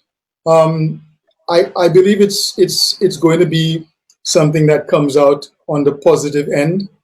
I think we need to encourage the protocol and the powers that be to look at not necessarily following international routes in terms of their timing, because obviously the numbers show that we have a much better handling of the COVID-19 virus. So it is more of a opportune time for us to actually start our events and maintain some form of economic balance. I think there are events that we can actually produce right now that wouldn't break the protocols. So I know they look to the international world on the way forward, but our numbers are not what they have. The tests show that we have right now. We're probably on apart from the case that came up last week, we were going on almost 3 weeks of no cases of COVID-19. So I can't say that it does justice to the entertainment or creative industries that we use the measures of, say, New York City to dictate what we do in our industry. We need to think outside the box. Yes, we use their guidance, but we apply it to our terms. We're not in the same boat as them. We don't have the same resources as they do. So we have to look at things with our perspective. I think it's a positive step for going online. I think a lot can be done online, and even if the markets open up, it is an opportunity for us to leverage our ability to repackage our entertainment on an online product while we do live events. So I remain optimistic. That's my take. So, please. One of the other participants also mentioned in the exchange that they felt that to drive the creative industries forward, one of the key things we must consider is a greater connectivity. And I'm assuming here they're referring to connectivity as the interconnection between the various artists and players within the industry. What is your take on that? Yeah, it goes without saying that we should be using COVID-19 time period to unite our forces. I think a lot has been done in terms of the way we are trained to get into the industry of trying to be one-man shows, be Superman, do everything yourself. I think there's we should consider this time as a drive to sharing resources and uniting. I think it can only lead to a better viewing for the Caribbean if we're able to, say, for instance, one of the discussions that are hot on the plate is having an online platform for Caribbean entertainment. If we're able to do that, then we're not on the Instagrams or Zooms or whatever, and we can leverage revenue that the lion's share of it comes to the persons who actually create content, as opposed to when you're on YouTube. And I think Showing Dupes Bryce is with us in here, and he could attest to the fact that when they do monetize their product, they don't get much out of it online because the lion's share goes to the platform owners and not the content producers. So we need to change that dynamic and actually own our own platform. I think that's something we could look at in COVID times. We have the technology, we have the resources. If we unite, we could do that. Strength in unity. That's a very, very valid point. That's something we can definitely work towards. And one of our contributors in the chat also spoke about the importance of having a growth mindset. So this goes along the lines of what we're talking about now. We need to change our mindset as it relates to pressing forward. And I want to thank, I think it was Mr. Collymore that made that contribution.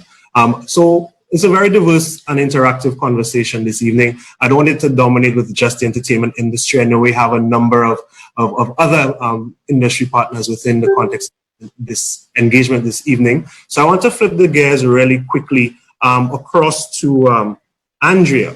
Andrea made quite a bit of a contribution with reference to some of the observations she made in the various marketplaces and industries. And we have a couple questions that are pointed to her this time.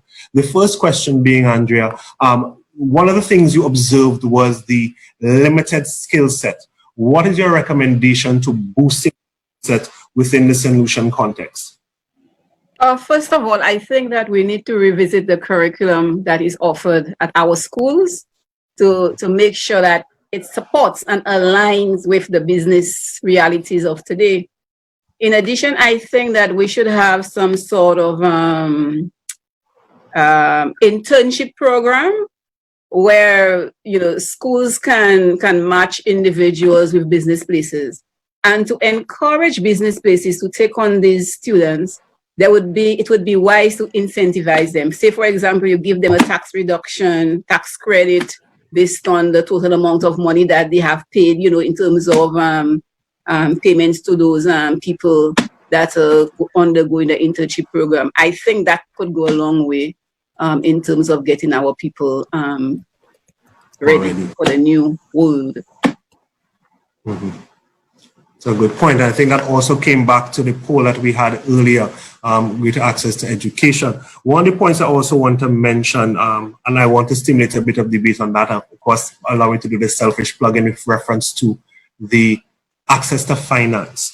One of the presenters presented earlier on the issues pertaining to accessing the finance, and we have a number of young persons who are pregnant with ideas. It is often said, and I'm sure, Andrea, you can chime in as well, that from the banking industry, we need to ensure that you have a viable means of servicing that loan if you're being given funds to contribute to your business. Oftentimes, commercial banks will tend to lend to entities that are going concerns because of the risk, again, associated with new startup companies. In addition, I think you would have mentioned, Andrea, with reference to some of the requirements of banks being too onerous. So I want to pitch this question to you. Do you think that the requirements of the financial institutions are onerous, or is it a matter of the entrepreneurs not being too familiar with what is actually required. And, you know, in terms of the bank requirements, are there any items you believe are required and should be removed, just for argument's sake? Well, first of all, I think that there is a need to revisit the information that is being requested from businesses.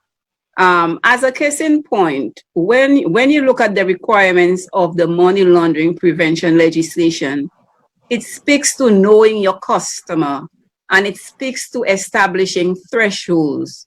In the majority of cases, maybe it has to be for lack of training, you find that even when you have established with the bank the sources of the funds coming in, every time a deposit is made, there's a requirement for a source of funds declaration, which to my mind is not in the spirit of the legislation. So these are little things that I think could be, you know, in addition to that, to open up a bank account, the volume of information that is being requested, I am not so sure that we've gone through and picked up the critical things that are required. Because if you have to open a bank account in the US, half of that information is not being requested. Why is it that we're asking for all of this? So let us have a look at the information requirements that are being demanded from small businesses. Because it is exhausting. I have a client that is trying to open up a bank account and it's probably 3 months now. And the volume of information, pages and pages and pages of things that's been requested, it's almost, you know, it is, as far as I'm concerned, it's a bit much. Now I'm thinking this could be another topic for the future series in State of Urgency, our co-hosts, to talk about financing and the implications for the commercial banking and development banking sector as well.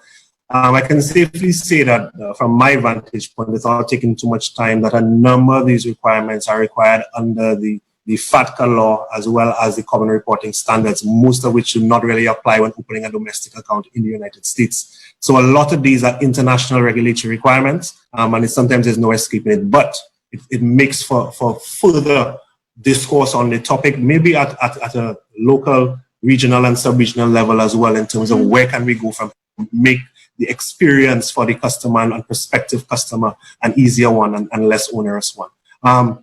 So folks, I've asked a couple of questions that have been posed and the discourse has started in a very positive way. What we're going to do now is to invite the other persons, participants in this chat, to use the raise your hand function, which is on your far right.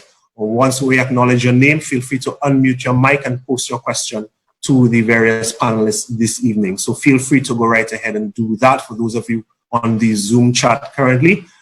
In the interim, until we get, I haven't seen any hands up yet. I could be mistaken.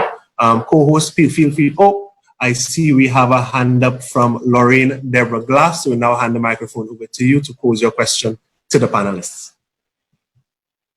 It's not a question, it's a comment. Can you hear me? Yes, very clearly. We can hear you. The banking system is stringent. It is very difficult. Very often it is because persons going to the banks they don't familiarize themselves with the requirements up front. Everybody feels they can start a business and go to the bank and get a loan. The banks have said for a long time that they do not do asset-based lending.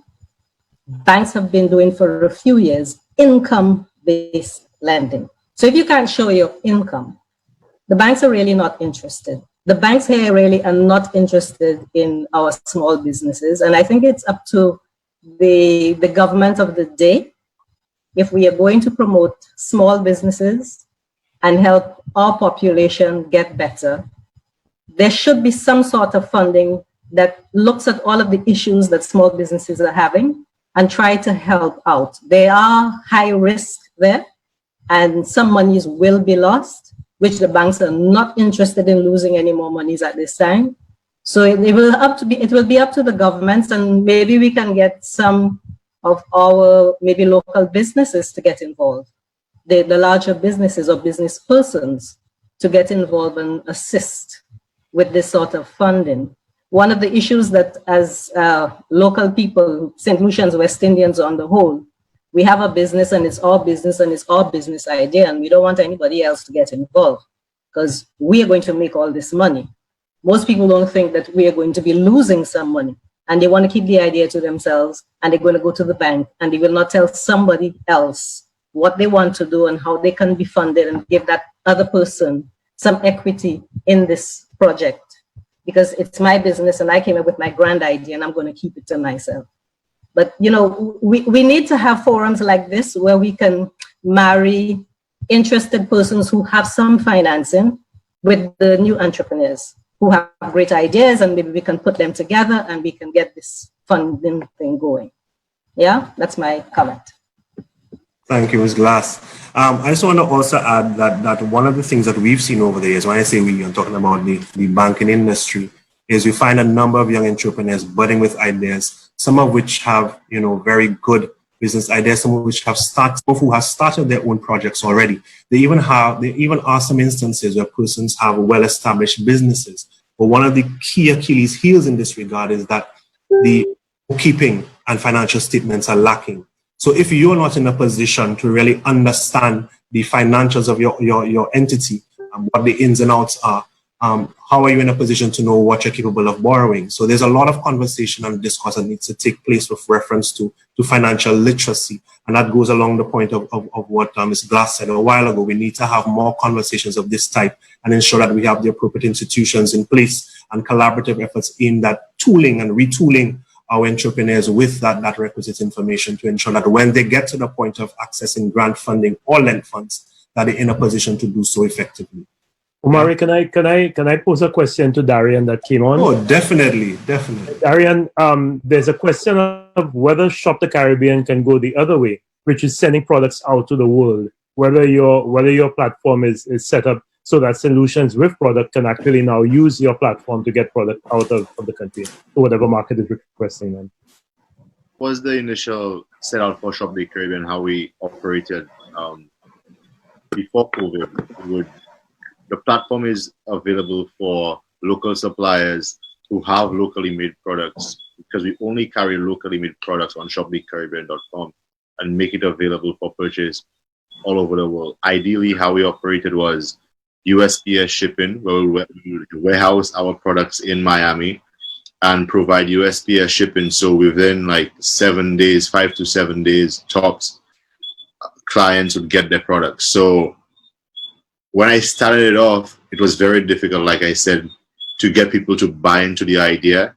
I mean, you go into a lady who's making cocoa sticks and telling her that, hey, you're selling these cocoa sticks for $5, but I could retail it for $5 US and give you a better payback on that cocoa stick. But they were very, very skeptical, like I said, in 2016. So I was forced to then go make my own cocoa sticks and fetch my own guava a day and make my own essential oils. That, like I said, make my own soaps, which, like I said, paid dividends right now. And I'm trying to create this culture where e-commerce becomes something in St. Lucia and people realize that, hey, you have this great tamarind ball or you have this great coffee tea. It's not far-fetched to be able to sell this for some US dollars and get something to bring home some bacon. It's not far-fetched. The world is a global village right now. So the idea of Shop the Caribbean is to create the online platform for locally made products across the Caribbean region. But when COVID happened, I was forced to transition into a grocery store to provide the groceries locally. But truth be told, as soon as this thing eases off and trade is available again, CMOS is a big thing now. CMOS farmers who retail CMOS for 20 EC locally, this thing retails online for 20 US. And I mean, the world is a global village, and that's why I keep saying, people say there are no jobs and government is not doing this and government is not doing that. And the agencies and the banks, yes, that has its place. But we also have a dependency syndrome I think we need to get out of, where we need to start thinking creatively and start pushing for what we see our vision as.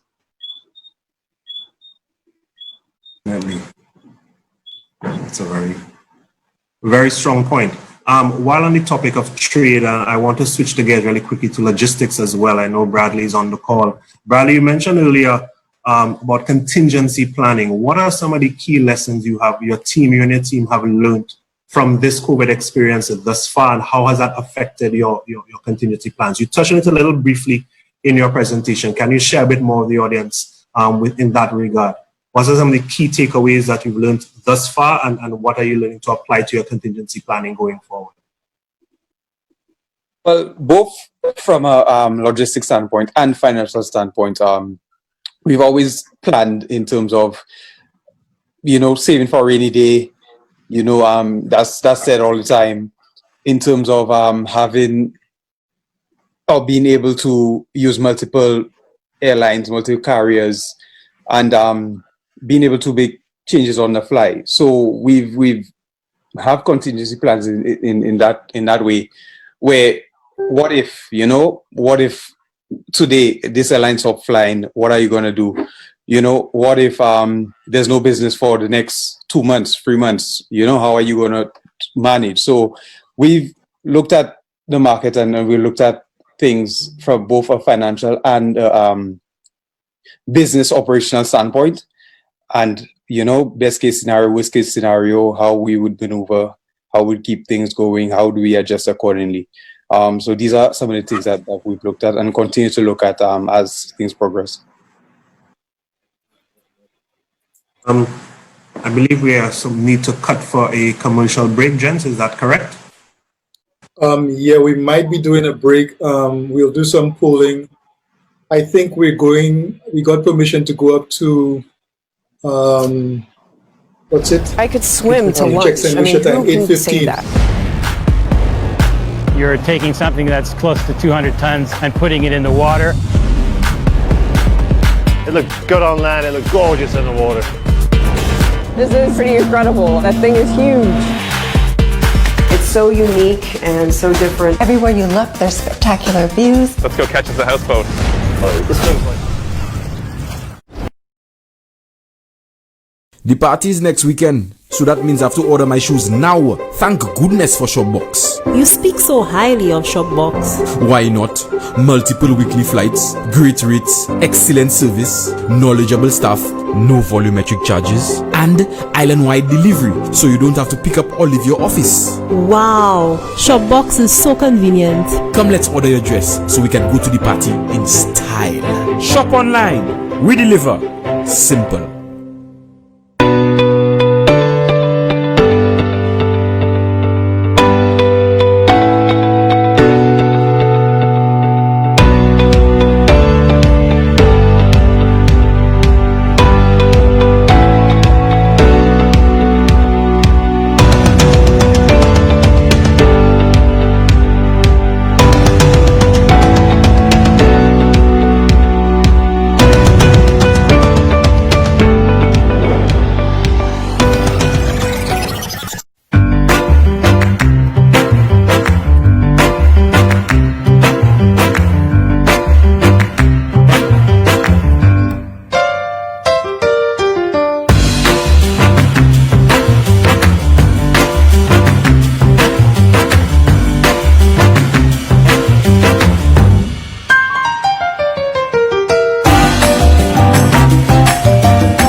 Makers, with the language being teetered more towards that of young persons.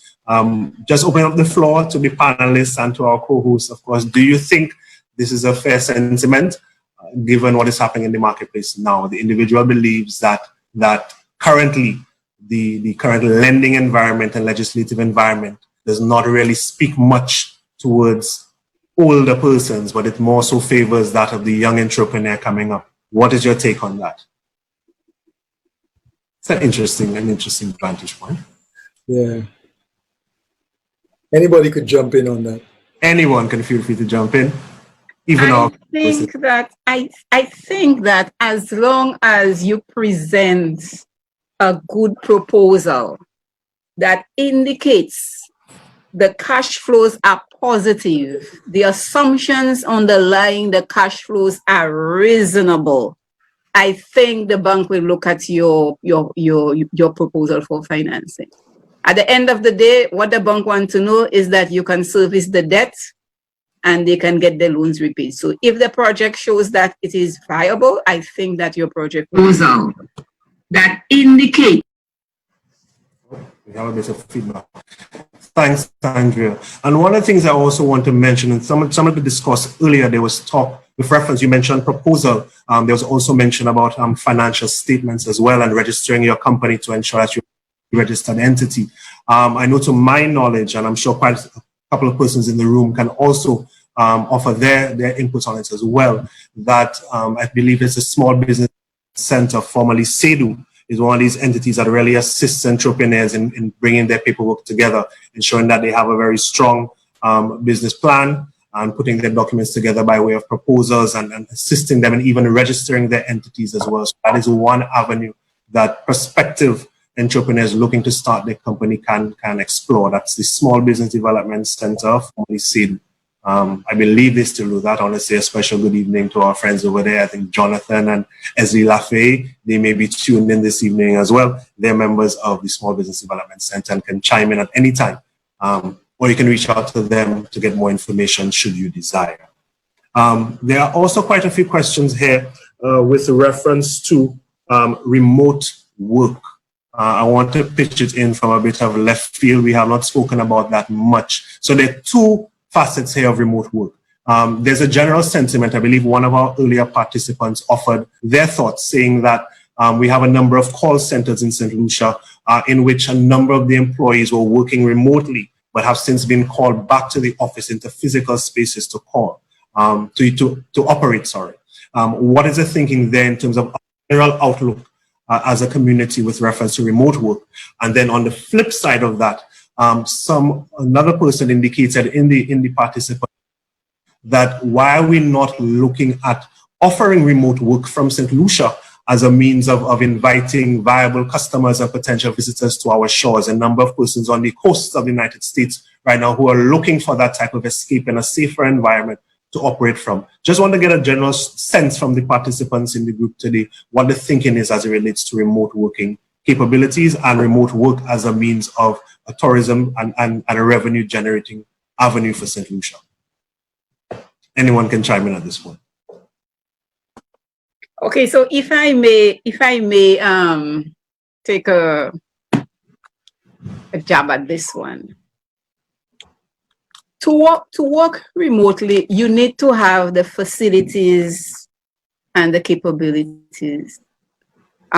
First of all, you need to have a very good internet support facility, especially if you are going to be using, online communications.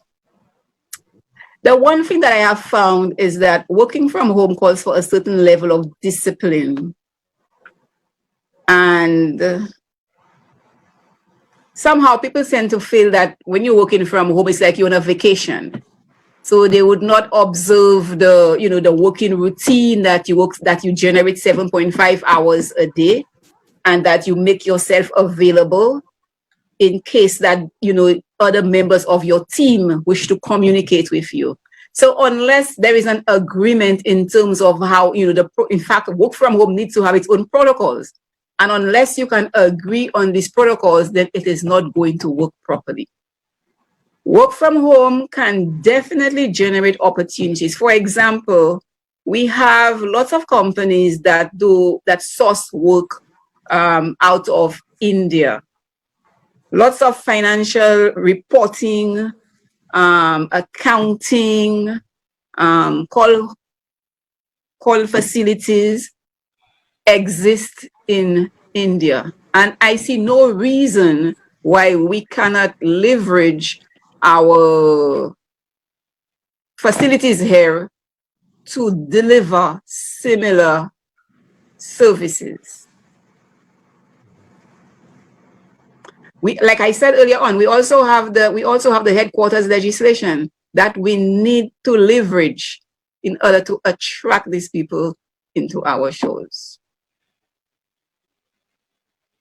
I want to also make a contribution here that according to the statistics, the global statistics, it appears that people are more productive in working from home. And if I may be selfish enough to talk from my vantage point, my team did have the opportunity to work from home over the course of the last, I think, 9 weeks. And the team was quite productive in doing so. And it's important for us to ensure that as a nation, we have perhaps some type of legislation or some sort of collective agreement among the different entities that we can drive this conversation forward.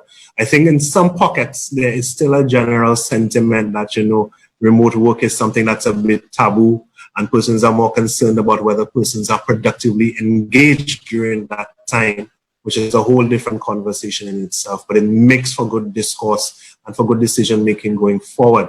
I want to jump back really quickly, if you allow me, to the topic of access to services for entrepreneurs and persons attempting to launch their own business. One of the participants asked, with respect to better access to services and to minimize the challenges faced by business owners, how can we demand better from government, agencies, banks, and the market in general? I'll read one more time. With reference to better access to services and minimizing the challenges faced by business owners, how can we demand better from government, agencies, banks, and the market in general? Interesting question. And the floor is open.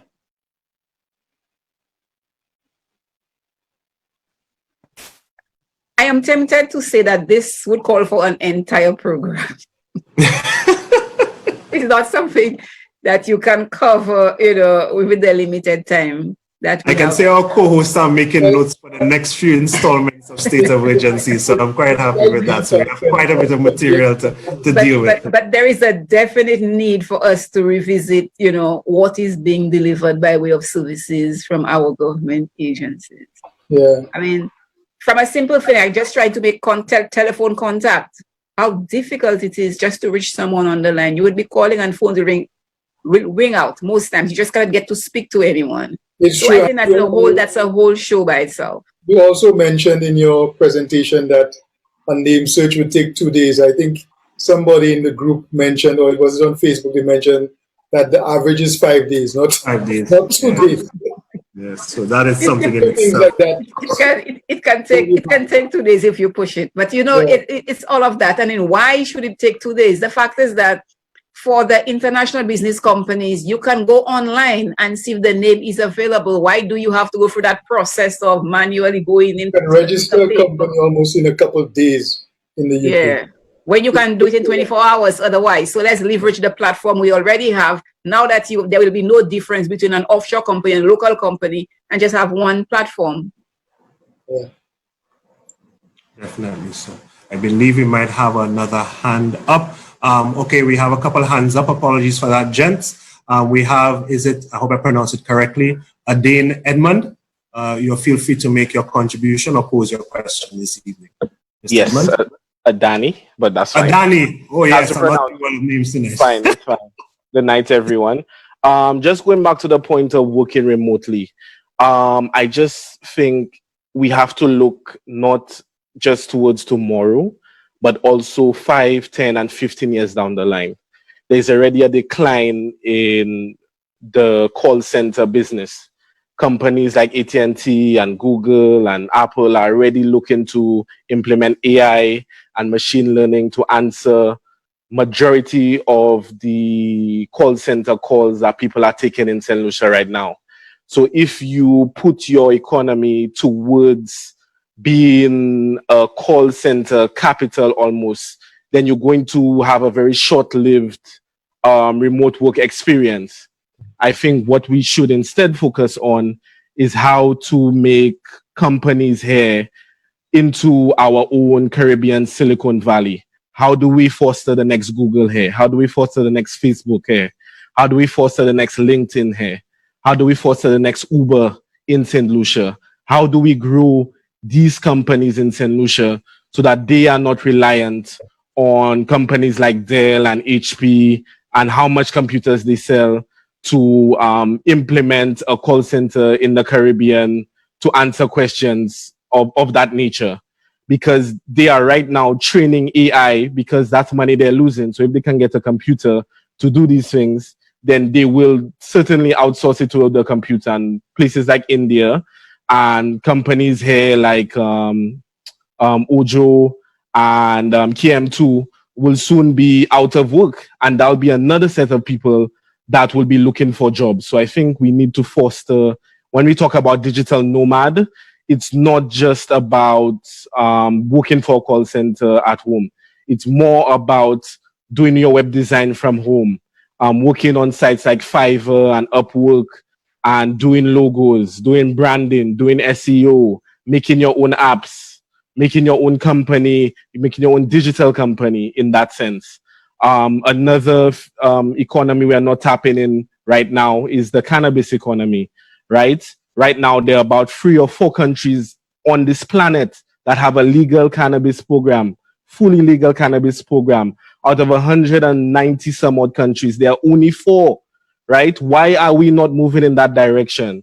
Why are we not implementing stuff to take advantage of that, right? We want to compete on a call center front where there are millions of call centers around the world. There are 4 legal cannabis countries globally. Why are we not in this sector?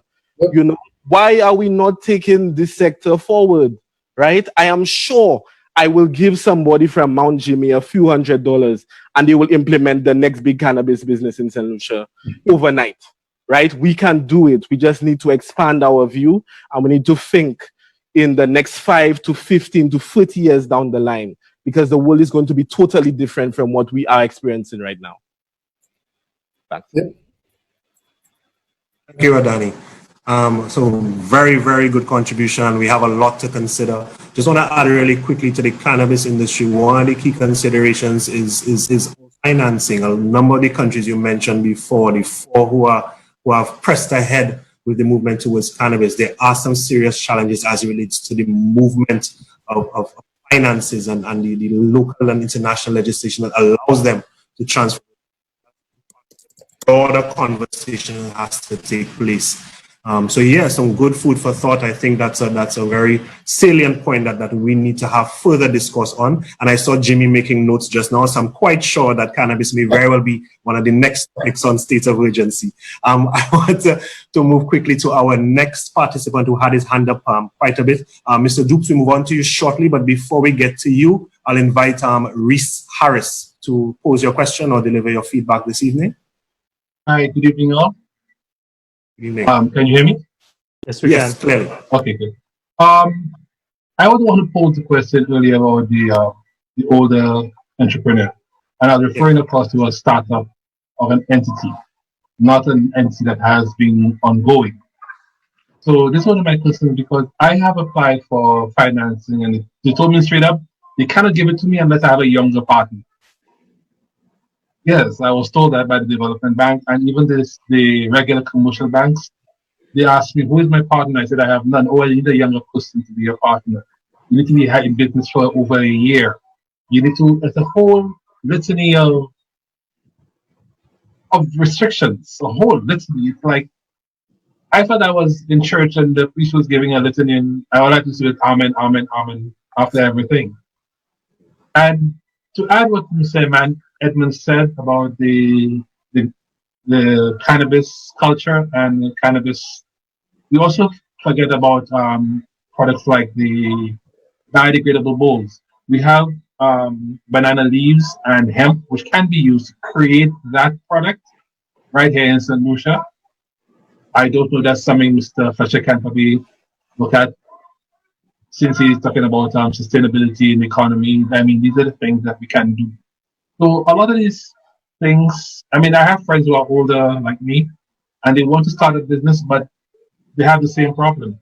Everything is about the youth economy, the youth. I know I was young too, but you know what I'm saying. I'm not as old. And in between the young and old thing. I'm not like oak trees, Oh, really? I'm a redwood and he's an oak tree, oak tree and redwood tree. Oops, you're laughing too much about that, and Shamila, come on, I thought you were supporting me.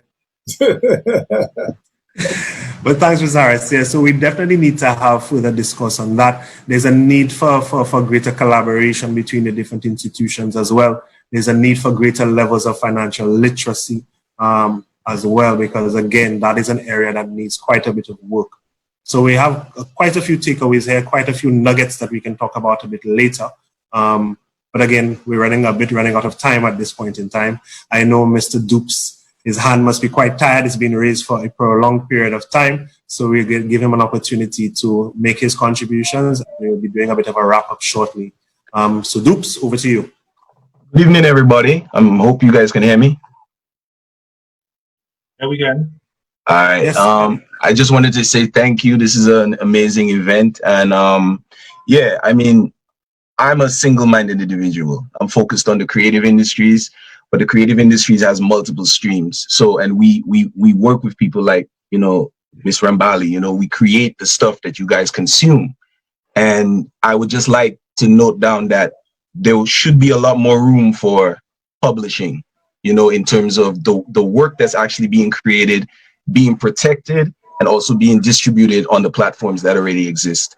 We do not dominate enough of that space, and I'm sure that we could talk more about that later, but it's definitely something that needs to be paid attention to, not just in music, but in film, in books, and the whole world over. And Reese, I'm getting older too, man, so I feel you. You know, some of them young artists, they ain't trying to mess with the old Uncle Dupes no more. They even call me Uncle now. So, but we're gonna work together. We have a lot to teach them, and we have a lot to learn from them as well. So it goes both ways. We got to reach out, and they also have to be willing to reach back. So everybody have a good night. I'm looking forward to doing more of this, and I'm blessed. Thank you very much for your contribution after the creative industry. So again, we have quite a few nuggets and seeds planted this evening for future conversations that we appreciate the discourse in this inaugural event. I think Lorraine, Deborah Glass had a hand up. I believe it was in response to our contributions. Give the opportunity to just respond, and then we wrap up shortly.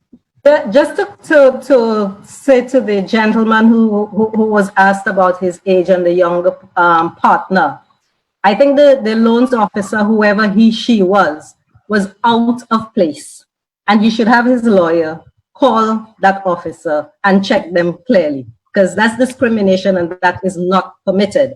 Having said that, if the gentleman had a company, a corporation registered, the age of the individual should not matter, because the company has a life of its own.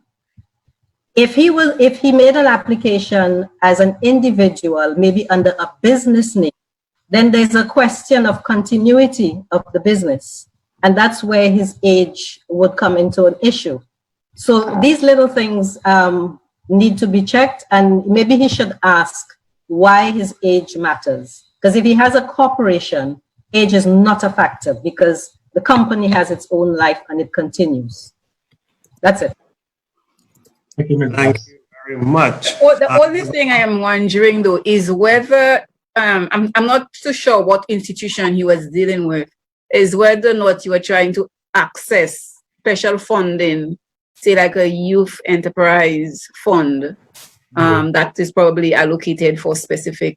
Yeah. It's a regular. Yes, that would be something. And is it a company? Do you have a corporation, or was it a business name? I have a registered business. Say that again? I do have a registered business. A business, not a corporation. What's the difference? Big difference. That's for another show. That's definitely for another show. That's exactly what I was saying. I think Deborah, Andrea, and Reese can have a separate conversation. You have two great advisors right there, Reese. You should lean on them quite heavily after this evening. We charge fees, eh? Be ready for that as well. And they don't discriminate with reference to fees, just letting you know that. Okay.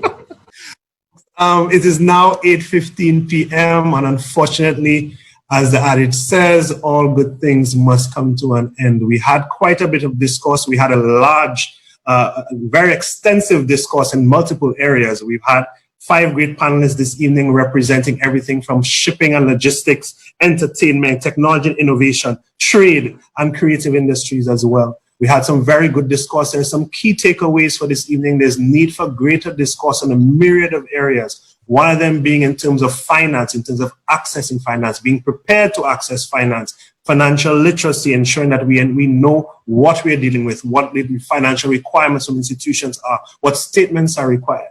There are a number of things in terms of switching the conversation away from maybe borrowed funds to maybe investment and grant capital, and of course, demystifying some of that jargon.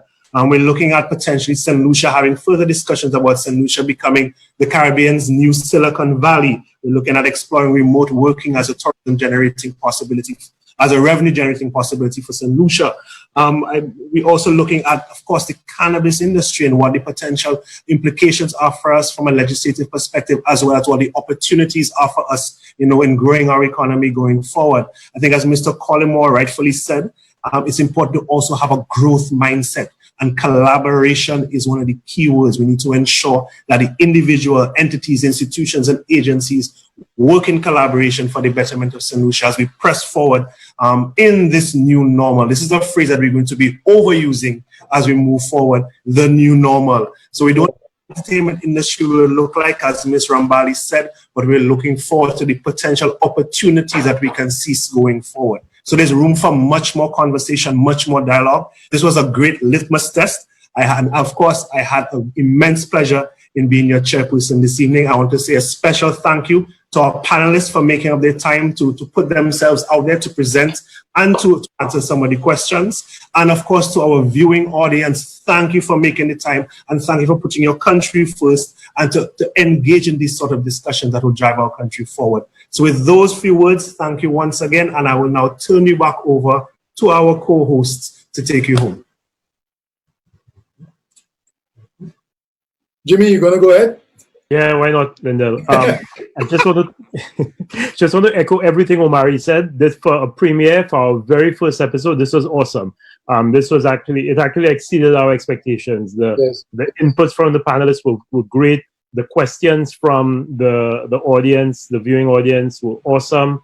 And this is exactly what we want this to be. A real town hall meeting where we share, and you had a wide range of experiences. Everybody brought a different level of experience, attacked it from a different angle, and that's what made this such a rich experience for all of us. We have a whole set of shows lined up. We actually have 18 shows lined up, and I can tell you after tonight, I think we probably now have 22 shows lined up because there are probably another 4 suggestions for shows that we can do that we have not even covered. Some of the things that were suggested are topics that we've looked at, but some new topics came up. I can tell you what next week will be all about. And next week, there's a big discussion going on about opening our borders and what will, again, this new normal be like. Well, next week we'll look at what will the new normal be like for tourism. And we have quite an interesting panel. We have Caroline Trubetskoy, who is the president of the St. Lucia Hotel and Tourism Association and the chief executive officer of Jade Mountain Ashasne Hotel, former president of the Caribbean Hotel and Tourism Association. Louis Lewis, who is the current chief executive officer of the Tobago Tourism Authority. Maria Fowell, who is the tourism specialist with the Organization of Eastern Caribbean States Commission. And Michael Andrew, former CEO of Invest St. Lucia, former executive vice president of the St. Lucia Hotel and Tourism Association. And the chairperson will be Sylvester Clozel, who really has spent his life looking at the whole issue of sustainable tourism. So get prepared. I need you to ask them all the questions that I'm sure you're bursting to ask about what will the tourism industry look like? How can we fashion a new tourism industry that isn't as extractive as the current one is, that one that causes more of that tourism dollar to circulate in our economy, that gets those linkages with agriculture and with the creative sector and all of the other sectors going. So I'm giving you 1 week's notice to prepare for our panel next week, but just to reiterate how really exhilarated I am by this first program and looking forward to all of the other programs that will follow in this series of State of Urgency. And thank you, Omari, for doing a really great job as the chair, and our 5 panelists. You were awesome. Yeah, let me echo the sentiments of my co-producer. Omari, you did an excellent job. Thank you, panelists. I'd also like to take the time to thank In Studio, UTV, our graphics person, DV8. And let me just say that we're open for sponsorship as the program grows. So keep watching and follow State of Urgency as we bring the topics to you in a different way. Thank you. Good night.